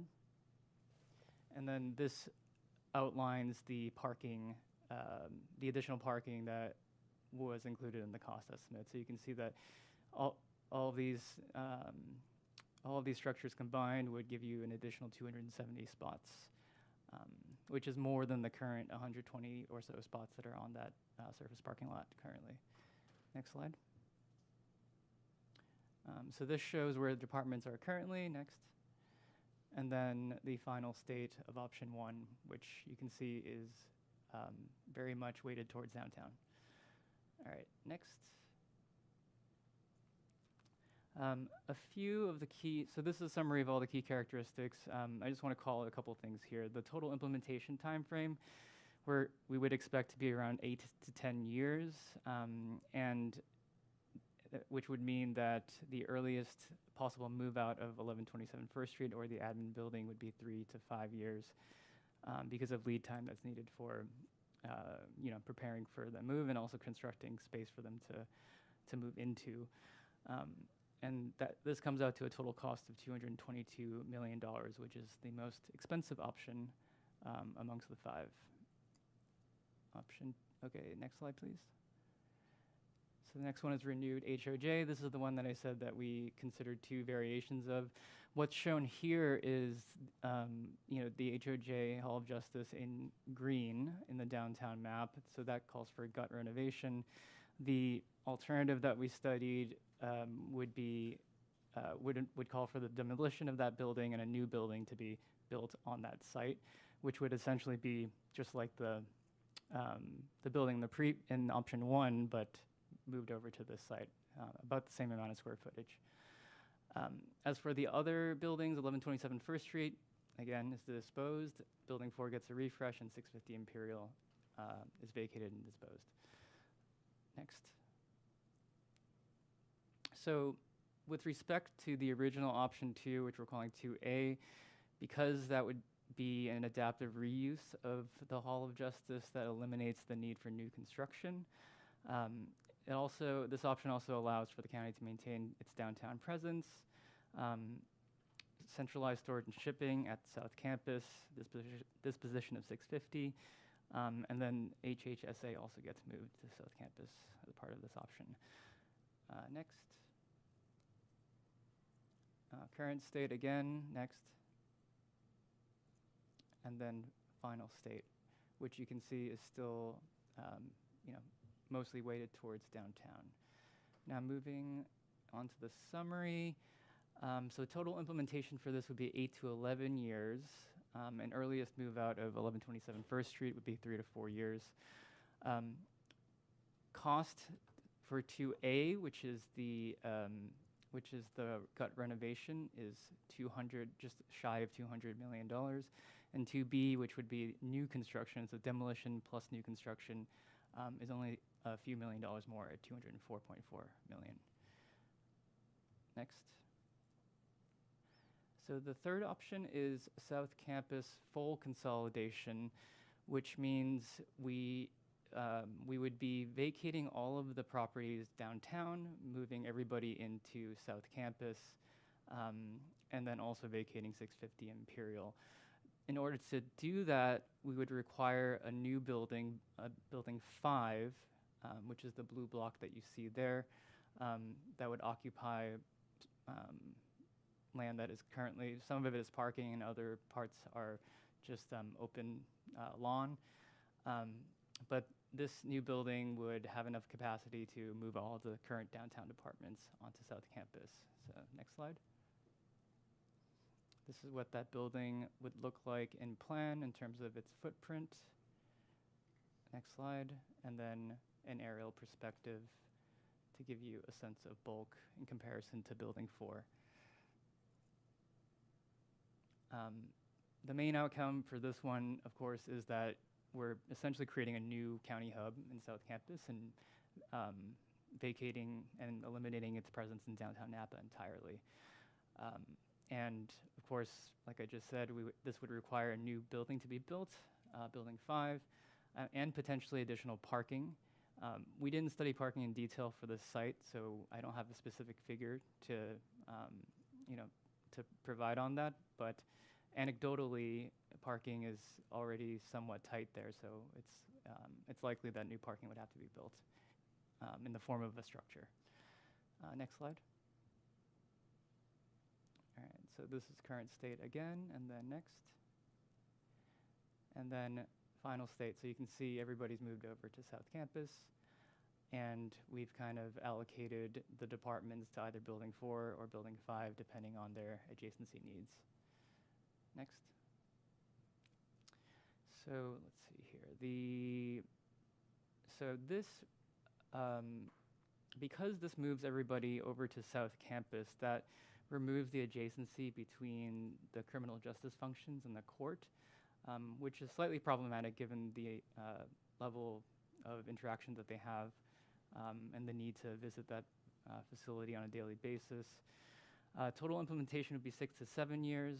Earliest move out of 1127 First Street or admin building would be 3 to 5 years. And total cost comes out to just below $209 million. Next. And then South Campus partial consolidation, which is, which would result in the county splitting its footprint across South Campus and downtown. Next slide. So you can see, as for the downtown buildings, the HOJ complex and 1127 First Street would be vacated and or disposed. Admin building is retained, and that would undergo gut renovation. Building 4 similarly would go under a gut renovation as well in order to convert most of that space, which is currently still, empty space that is fitted out for its original occupant. So that would all have to be converted into office space to house those departments there. And then this option would require that 650 Imperial be retained. So we have that under a refresh. So next slide. I think we can skip over this. And it looks like, yeah, there we go.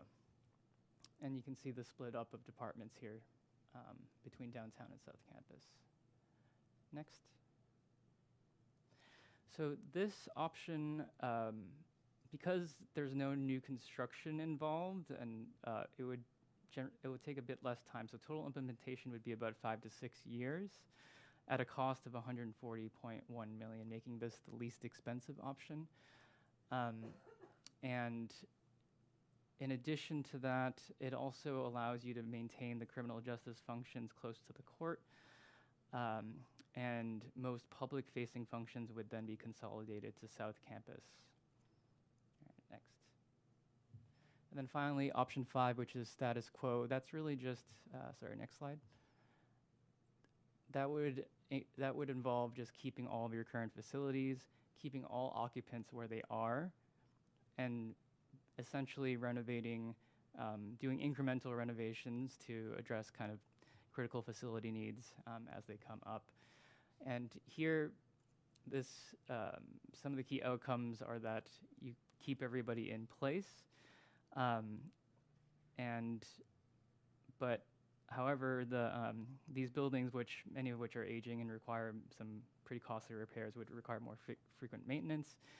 And all the issues that we've identified, detailed in our full report, like the workspace equity issues, parking availability issues, are likely to persist. And next. So what I'll call out here is that this comes out to actually 190.2 million, which is more than the option that we just saw. And a lot of that is attributed to the fact that you're just having to replace some pretty, very costly building systems, including HVAC, plumbing, and whatnot. And perhaps most importantly, it doesn't solve for any of the space shortfalls that we identified in this study. So because all of the departments would be remaining in place, all of those departments that you saw earlier on that chart in the green would continue to be space constrained, which would likely only get worse as their headcount grows. Next. And finally, this is a summary of all 5 options, some of the key actions, estimated costs, and implementation time frame. And I'll stop there for questions. Very good. Thank you, Eric. So just a couple of comments. As the staff report indicates, the staff recommendation is around option 4, the hybrid approach. Some of the reasons, and this is in the staff report, but some of the reasons that we felt that was overall the best approach was it's the fastest, it's the cheapest. It does leave government policy functions here downtown, so that's yourself, the CEO and staff and county council downtown. So, for 157 years, people have known if you want to go find the county, this is where you find them.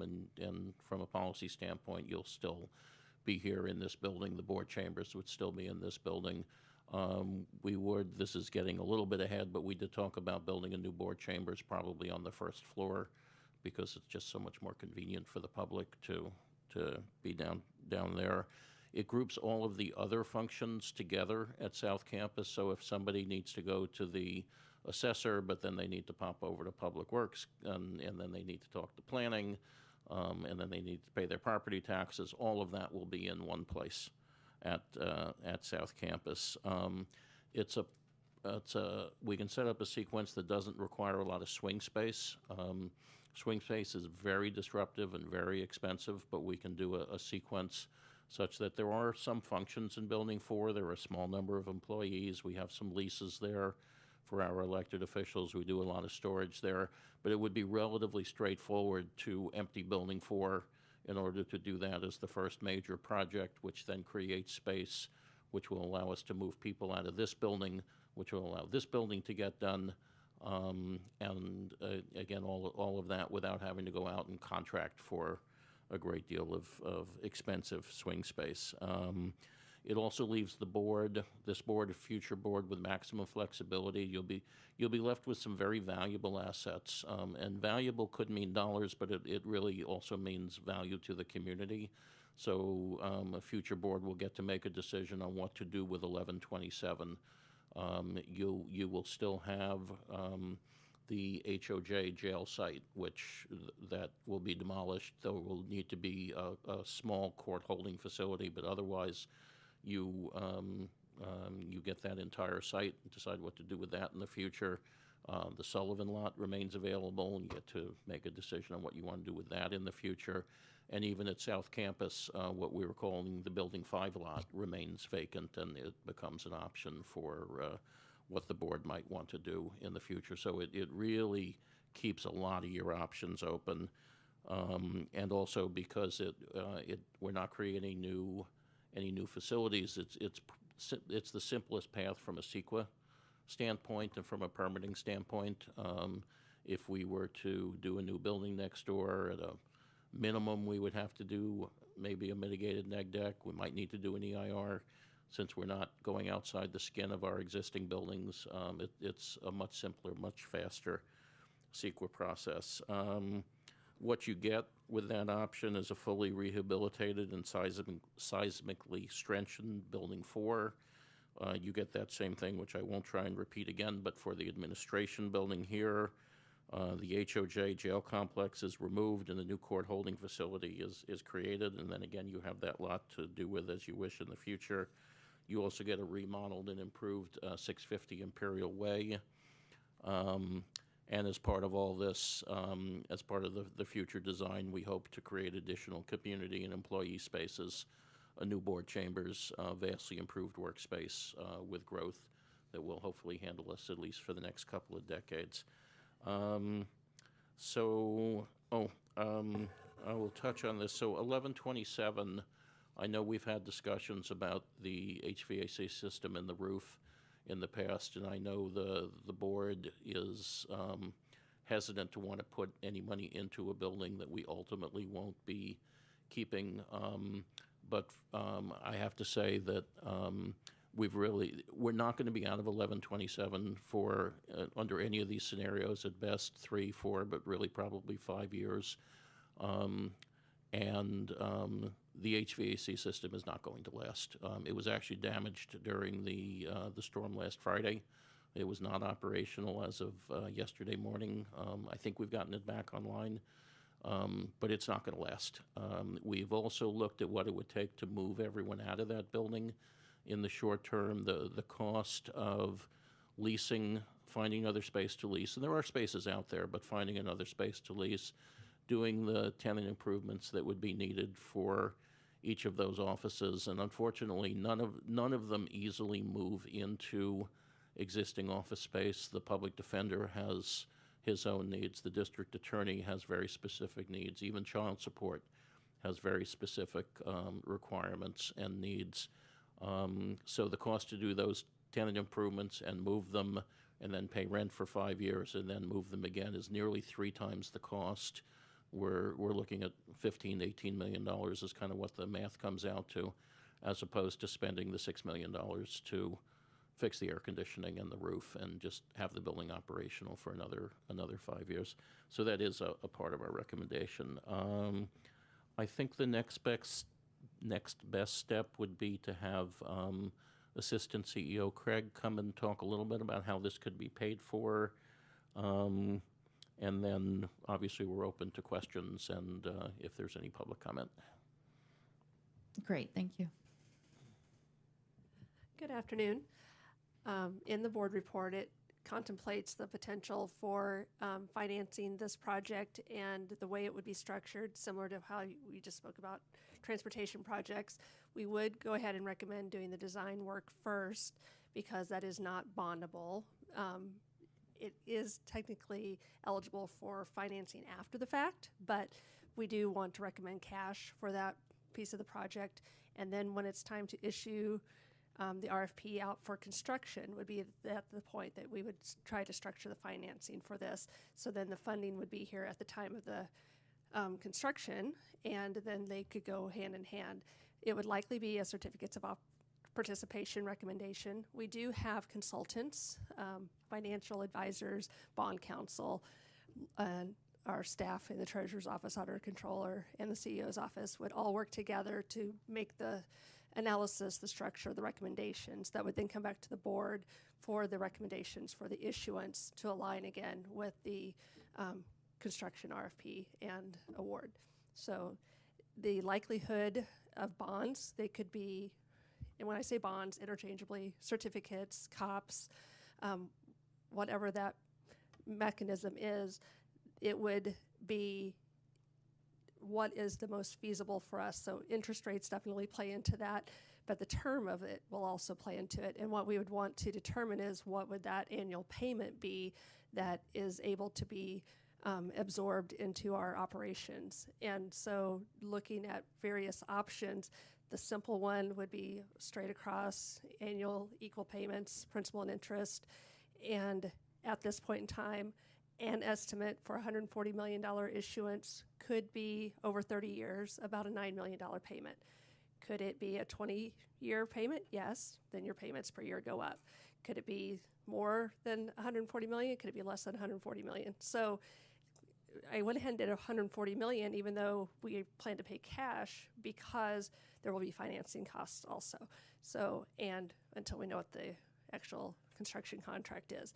We just made some assumptions to make a very quick and simple understanding of what it would look like today. So that is a general idea, but as we go move forward with the actual project, we would be bringing that back and refining it in order to be able to make a final recommendation for the financing. Great, thank you. Anything else before questions? Okay.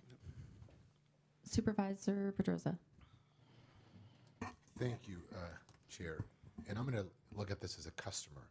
I think three of our colleagues can have an opinion in terms of those that might be able to use it. But in terms of from a customer service standpoint, I look at the departments that most folks might interact with, and I think about public works, I think about planning, and those functions being located at a travel distance maybe farther south. We did that with Health and Human Services, so give me some perspective on the thought of having these high-touch customer service departments being further away from the core. Yeah, I mean, that is a balancing factor. Most of our customers access us by car. It's an unfortunate fact, but it is a fact.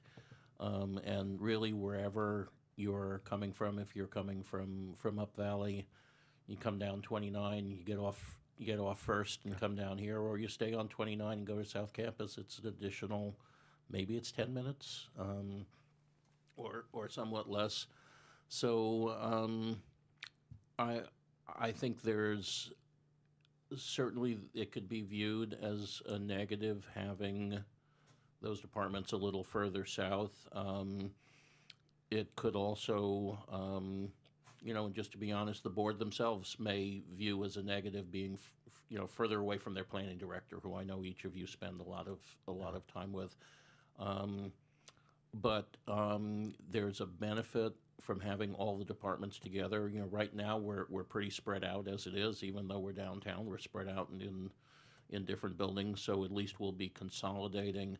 I can't tell you how many times I give people direction to John Tudor's office, who are sitting in my lobby, because they need to, Sure. can't find their way over there. So at least we'll all be in one place and co-located with Health and Human Services, which is also kind of nice. So I've got to say there are pluses and minuses, but I believe that all the customers who could normally find Public Works here will just as easily find Public Works at South Campus. So that's my best answer. And I hear you. There's no perfect answer, Director Yeah. Letter. So I appreciate that.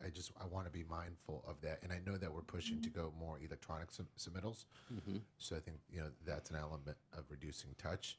But I just know the department that whether you're doing a remodel or you're doing an electrical permit, it's those type of touch points that I'm thinking about. Of we're asking our residents to drive a little bit further.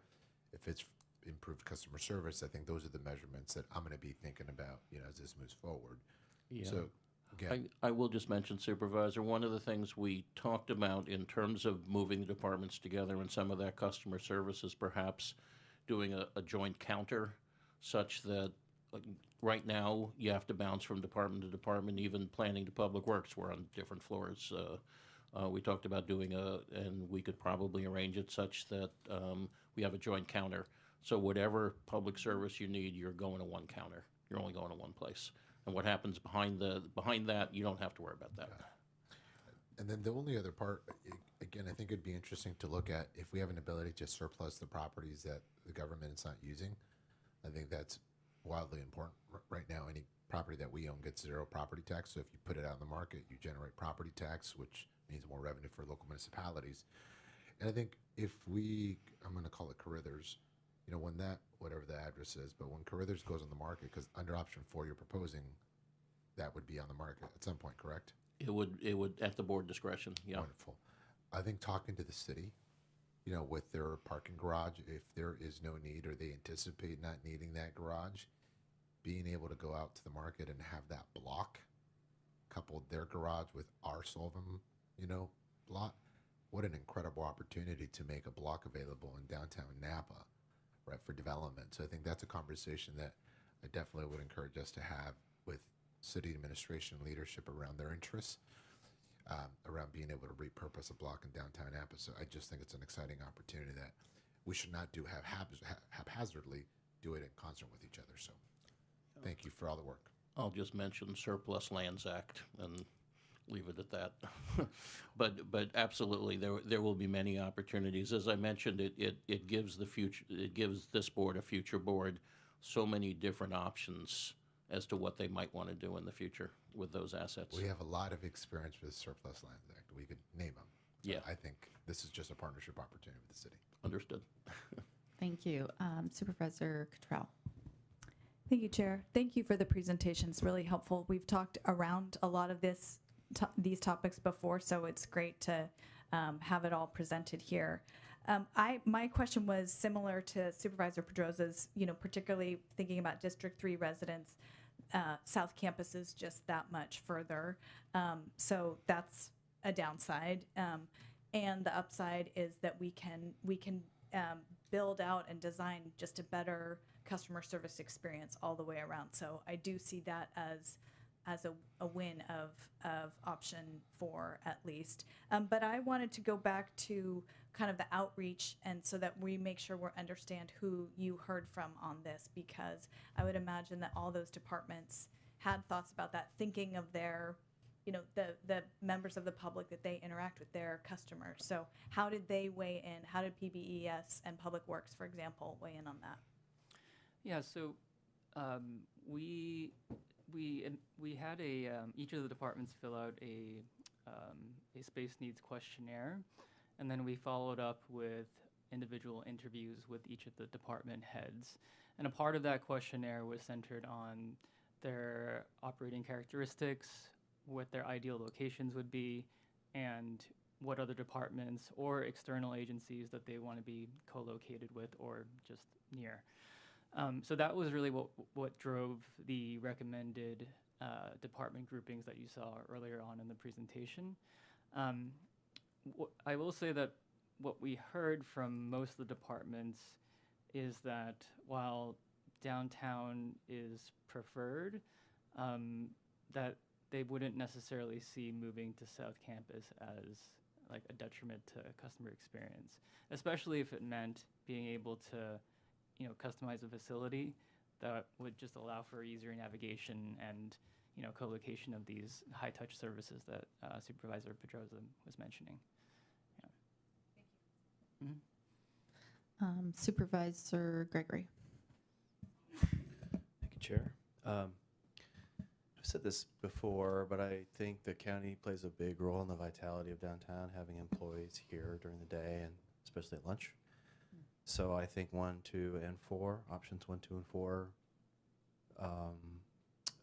address that concern. 4 is a bit of a compromise, but I can certainly support staff's recommendation because it seems to be the most doable in a reasonable time frame. I'm curious about moving this forward. So you've got this board charting a path forward that's expensive. Future boards will have to fund it. What I want to know is what form does this take? And maybe I'll look at this CEO Alsop for this answer as well. But what form does this take? How do we keep it alive? I think you, from a staff perspective, you need a commitment that we're going to get on this path and move it forward. It's a multi-year process that's going to take a commitment, and we're just going to do it. So how do we lock this in, make that commitment, and give staff certainty that future boards support it?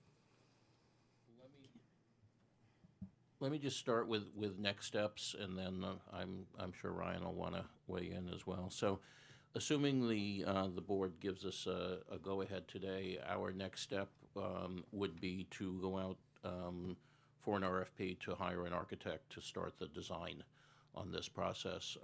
We've had a wonderful work here with Gensler, but under contracting rules, they can't recommend something and then design it, so we have to go to another firm to do a designer. If I had my way, we would just stick with them, but we're not allowed to do that. So we'll go out for an RFP. We will hire an architect or choose an architect, and we'll bring obviously the contract here to the board for approval. That we'll be expecting the board to fund that contract at that point.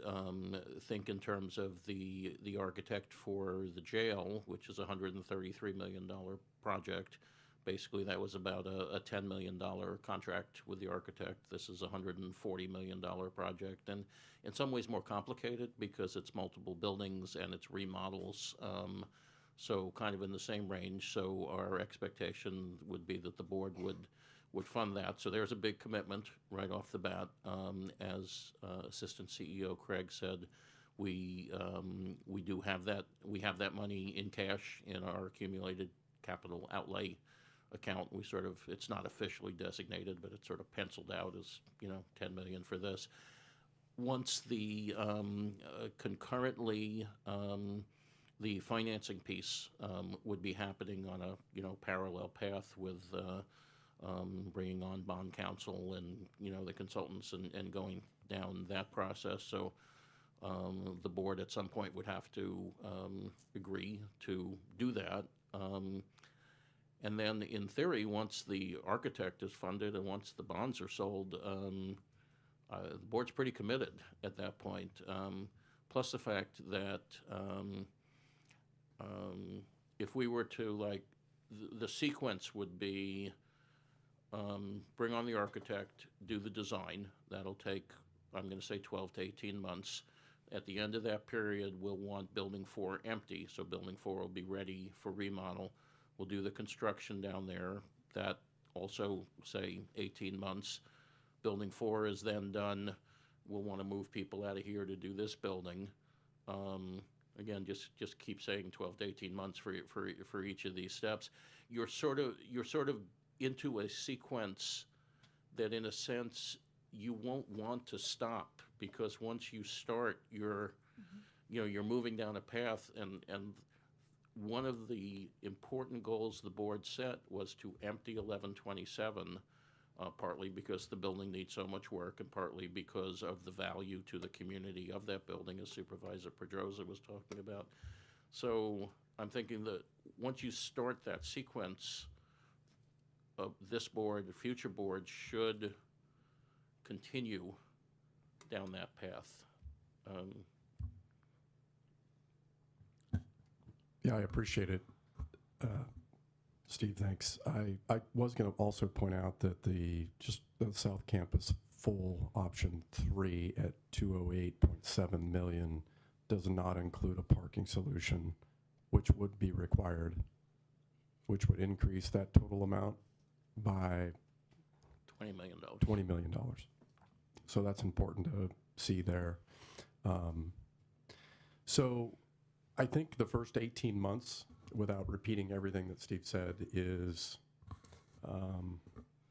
you're going to be allowing us to move forward, do some sort of an RFP process, get a design team on board, and in 18 months' time, we're back here presenting on some design options, which I think, if all goes as planned, will have the impact of exciting not only you, but our employees and the community even more, if it goes as planned. So first 18 months, that's what that looks like. We get to that point, and then the next 18 months looks a little bit different. Now, would I prefer not to be doing any of this work, spending this money? Absolutely. I would prefer not to. As the new guy here, I'd rather, this is going to be a big time commitment for the next several years of everybody. But at the same time, doing nothing is not an option. Every day that we wait and think about it and don't get moving down this first 18-month path, every day makes this more expensive. At the end of the day, I think, gentlemen, you agree? So I think it's something we've got to do. We've got some pretty significant infrastructure disrepair, not just at 1127, but in other places. We have space issues, which translate into service efficacy. morale. We've got seismic, structural issues that we've got to do something about. I like the timeline on option 4 because of those things. And I'll just say this, Supervisor Gregg, I'm kind of ripping here beyond your question, but you know, we have an opportunity here as an organization to really think about the kind of service that we want to provide the public and what that looks like. We really have an opportunity to do something that not every county and city gets to do. And we should be also thinking about, you know, really putting together a workplace that is valuable. It's a place our employees want to be in. We want our employees to come to work, get invested in their work, and bring an energy to it because of the work that we're in. And that's going to require us to prepare a place that for our future. Here, so the upshot of all this is we get an opportunity, your board, staff, we get an opportunity to develop that. So yeah, 18 months, get to a design decision by your board, 12 to 18 months from now.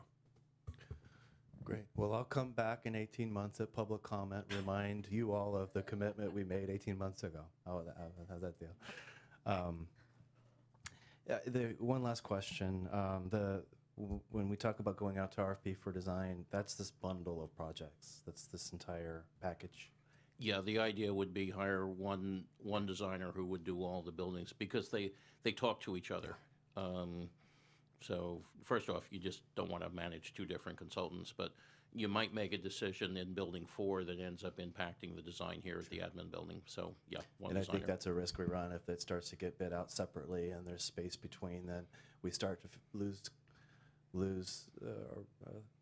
sort of how they were all connected originally, and might risk the package that we've envisioned. So yeah, thank you. Supervisor Ramos. Thank you. Space between. It's late in the day, and so it made me think of Dave Matthews that you just said that, but I think also the space between is really important here because there was a part, and I see in the board letter, it's a 5 to 6 year approximation on option 4.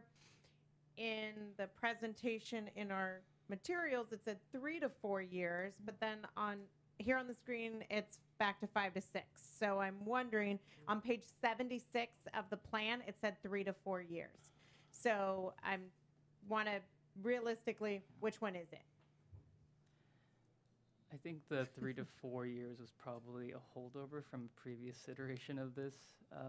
Okay. Because we did add additional time to the implementation timeframe estimates to account for some additional needs. So yes, I would say that the longer time frame is more accurate. So yeah. Noted.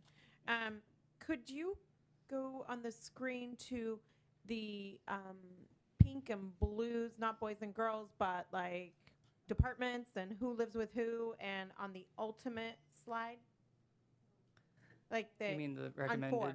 The recommended on 4. Mm-hmm. Okay. Yes. Is this is the final state? Okay. So on the, can you explain on option 4 this? Knowing this is staff's recommendation, I can live with this. Not my preferred. I can live with this. So I'll move with this going forward on my questions. Can you explain the secondary locations and the purpose behind those in the final state that are in pink, these secondary locations, and why these resulted from that assessment of departments? Yeah. So on the the diagram here, there's 3 of these secondary locations. The first one, downtown, is associated with Health and Human Services. Excuse me. And that was in response to feedback that we got from that department, which indicated that there could be a need to be located downtown to better serve populations that are here, especially those who are homeless or who may not have access to, private automobile. And As for the two in South Campus, the first one is essentially elections equipment storage, and that's associated with the assessor recorder or county clerk. We call that out separately just because across the options sometimes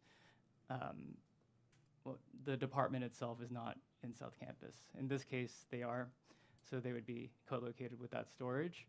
But that was something, that was like a specialty space, a fairly large amount of space that was taking up what could be, office space for actual workers as opposed to equipment. So that's why that got moved as a secondary location. And then the shipping, receiving, surplus storage, that's a function that would be associated with Public Works.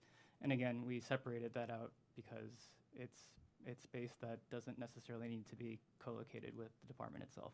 Okay. Yeah, and just real quick, the concept with the HHSA was kind of a storefront kind of office, so it wouldn't be a services office. Well, it would be services, but it would be a small storefront for people who maybe couldn't get to South Campus. There would be somebody they could talk to here and have their needs met that way. Yeah, kind of like a more robust version of what's currently at the library. Sure. Yeah. And I that kind of gets me to, I've mentioned this before, Mr. CEO, this idea of navigation and what is this, how are we envisioning, because what I see this, I get it, what we're assessing is our status quo and growth models for employees. But what I don't see reflected in here is to really start thinking about that, as Mr. Letter had said, that one-stop kind of shop, that navigation, but also for us to look at improving our online presence through having a virtual county administration. There are many, during COVID, there are many cities that have drastically improved their accessibility through apps and through presence. There's zero need for me to walk into City Hall in American Canyon as a resident. There's zero need for me to do that. Everything has an online presence and is absolutely quick and doable. And so I wonder, are we thinking about that in terms of how we're progressing organizationally, or is this just facilities? So I think that's more to the CEO. How are we going to incorporate technological service delivery into this? Yeah, I think that's something we're actually thinking about and working on right now, which is ensuring that our current web environment, our accessibility electronically through the internet, is relevant to the needs of our public, and that a lot of that work is getting done now, and it needs to continue. And I would say that we need to prioritize that, whether or not we do any of this, because that's really important. And I would also answer you on your other point.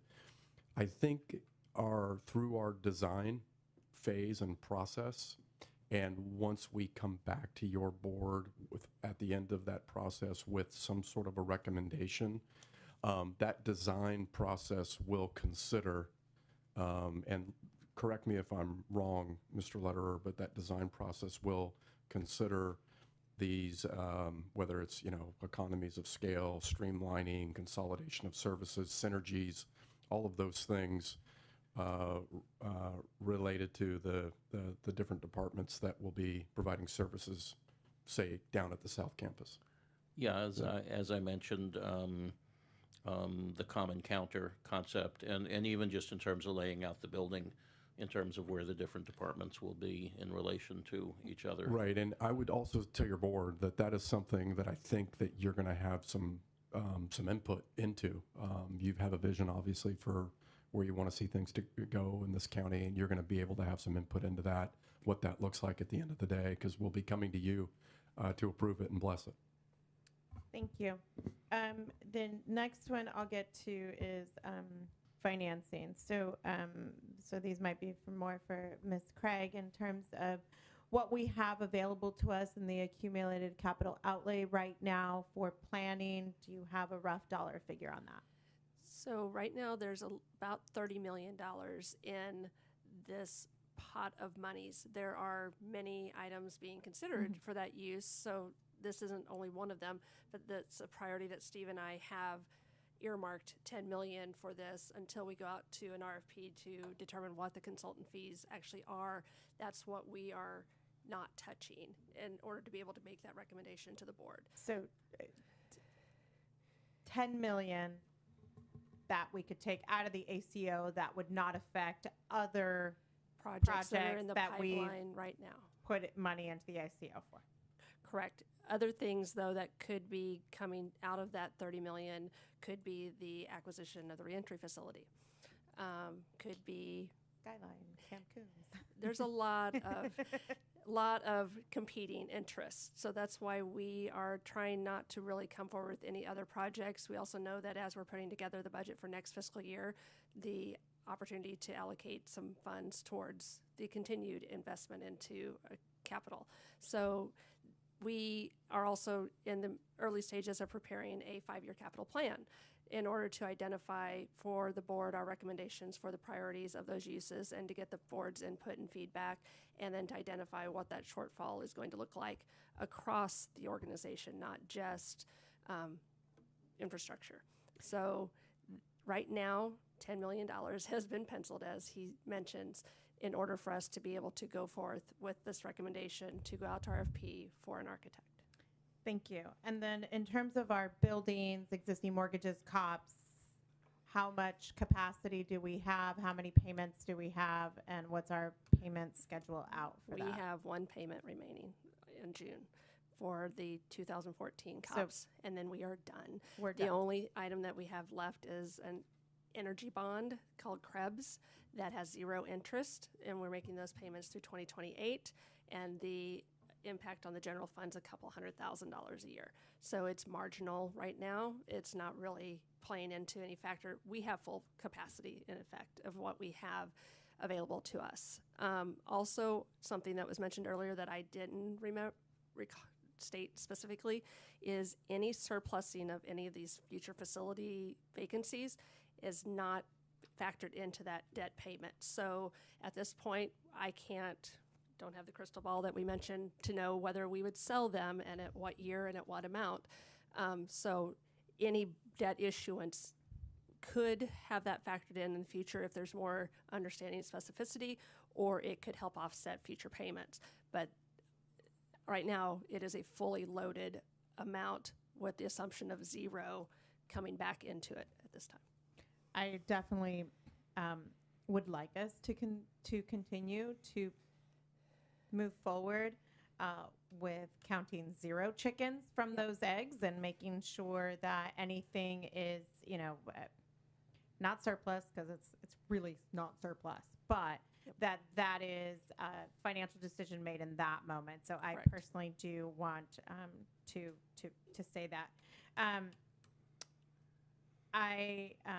I'm very, very hesitant, going back to my other prior board item about bonding and really what it means and when we're going to use it, and making sure that it is truly our best opportunity.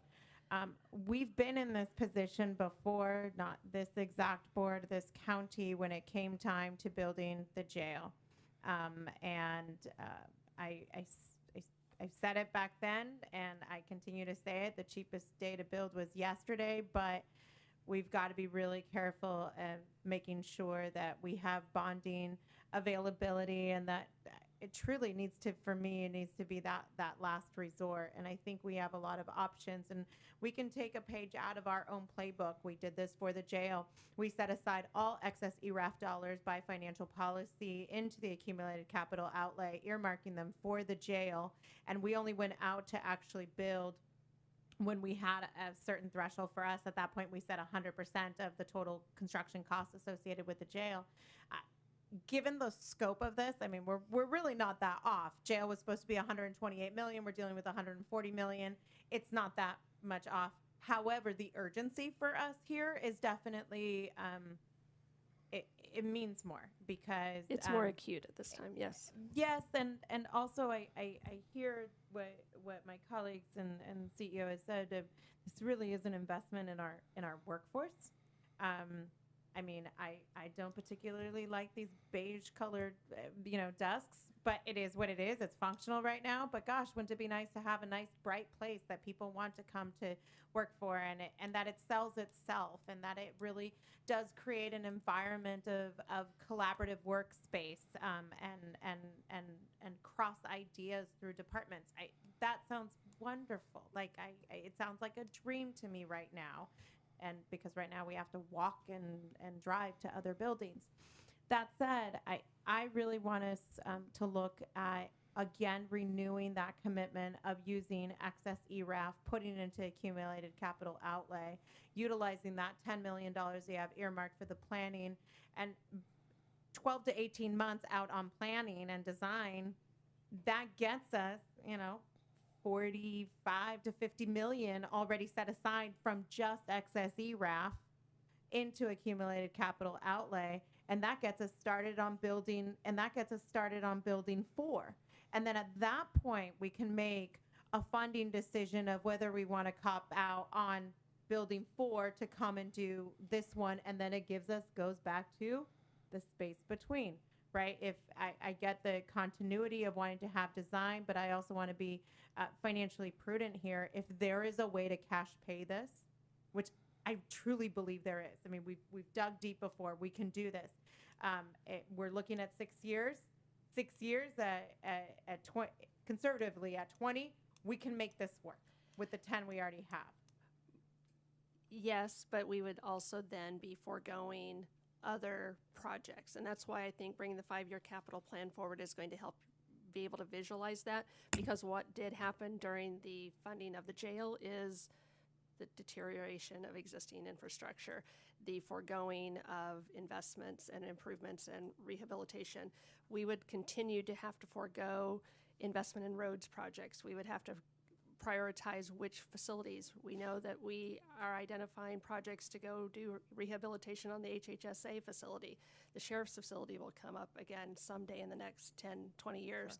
So there's IT infrastructure that hasn't been funded and prioritized yet. So when we start putting all those together, it does become more obvious that saving cash is not going to solve all of our problems.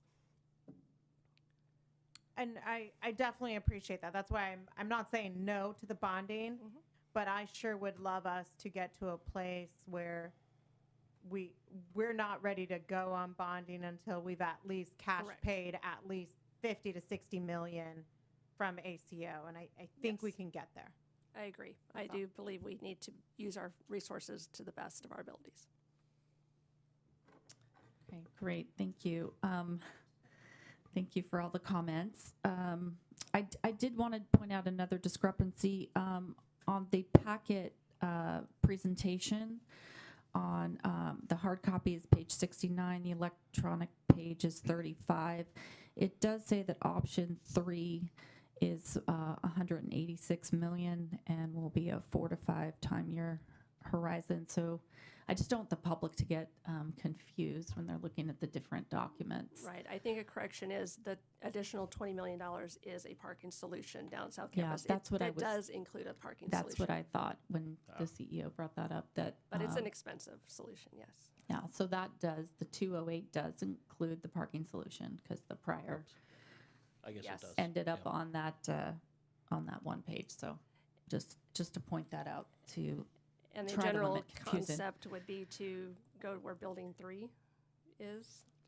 Yeah, we signed a long-term lease. When we bought the property, we didn't need the back of building 1 or building 3 for HHSA, so we signed a long-term lease of which we get significant rental fees from those 2 buildings. But at South Campus, if we were to do option 3, and we needed to build a parking structure, which we would, it would probably take the place of where building 3 is now, because there's no place else to put it.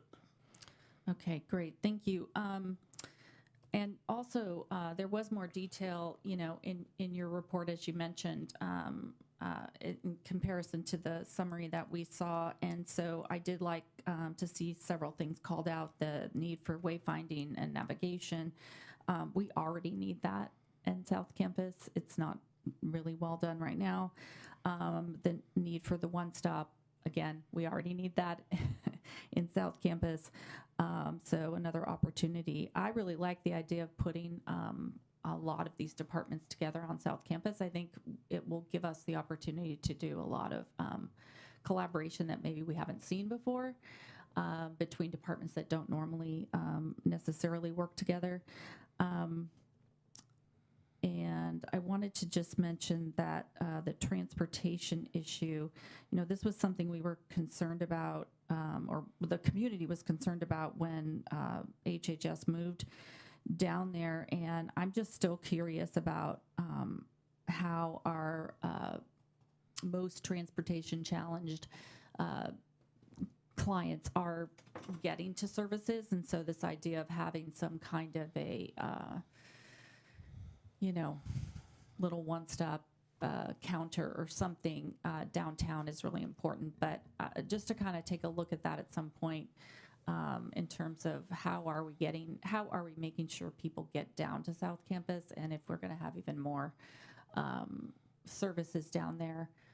We do have, a lot of elderly people that do want to go pay their taxes in person. So just thinking about how people will get to South Campus, I think it's already an issue, so it may become more of one, but keeping that opportunity for some small bit of services in the downtown in terms of the health and human services. And then I just did want to say that I think that there are currently issues with the way departments and divisions are located in the current HHS structure, and I don't know that that was something you even talked to anybody in HHSA about, because they really weren't part probably of the discussion.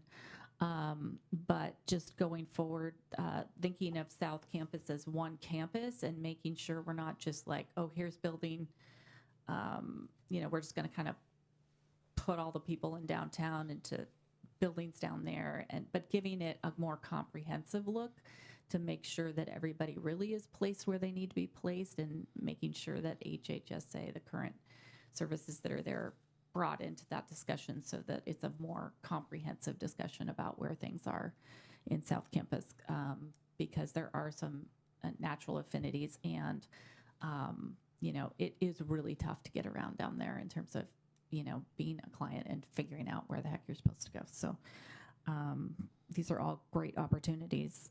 So I support going in this direction of option 4. So any other, let's see, got Supervisor Cottrell. Thank you, Chair. Yeah, I was just going to go in that same direction of saying I'm in support of going in the direction of option 4. And I thank you for kind of, I think Supervisor Gregory had asked what are the steps ahead, and I was curious about that too. I think one thing, as that RFP gets developed, I'd love to see, and I'm imagining you're already thinking about this, some sort of ongoing staff committee that checks in with the architects as they're developing the design, because we will learn things as an organization over that time period that should inform the design, and we want to just make sure that we're watching that develop closely, and the input that the chair just gave is the kind of thing I think that we want to get infused throughout it. I appreciate this point about the cash first policy, and thank you, Ms. Craig, for advocating for that as well. And I think just one other question on that slide, I wanted to get a small clarification. There's that secondary HHSA site is to kind of say, so that way if there's this, if HHSA was in South County, but I think in option 4, HHSA is actually at 650 Imperial. That is just the their CSOA division. Okay. Which is currently. Okay, in and then there. the rest of it. Okay, so Yeah. we still would need that piece. Okay, Yeah. so that's helpful. And again, I mean, I think that's, and Barry, thank you for staying here for so long. But I think it's so important to make this pitch that the choice isn't should we spend or not to spend. It's do we want to do nothing and spend 190 million, or choose be more proactive and get a better product for our departments and our residents. Great. Okay, thank you. Is there any other comments, questions from the board? Okay. Just for the record, the jail was $133 million, and it is on time and on budget. All right, thank you. Great. So staff feel they have adequate direction from the board? Do we? Yeah. Chair Gallagher, I don't know, I don't recall if you opened it up for public comment. Oh, yes. We. Is there any public comment? It's looking at all staff out there. I don't think we have to do a motion. This doesn't look like an action item. Correct? No, we don't, and I think we're very clear on option 4 in the RFP. I would like to see some head nods with regards to 1127 and the HVAC project. I don't need a formal motion, but yes. I need someone to say yes. We Big need aye. them to, yeah. We don't want to spend 15 million to move them out. Yeah. Close enough. Thank you. Okay, great. All right, thank you. I guess that's, are we done? We don't have like county executive officers, anything, you need to say anything, Mr. Alsop? No, ma'am. Okay. All right, thank you. We will now move to adjournment to the Board of Supervisors regular meeting Tuesday, April 23rd, 2024. Thank you everyone for your work and for being here.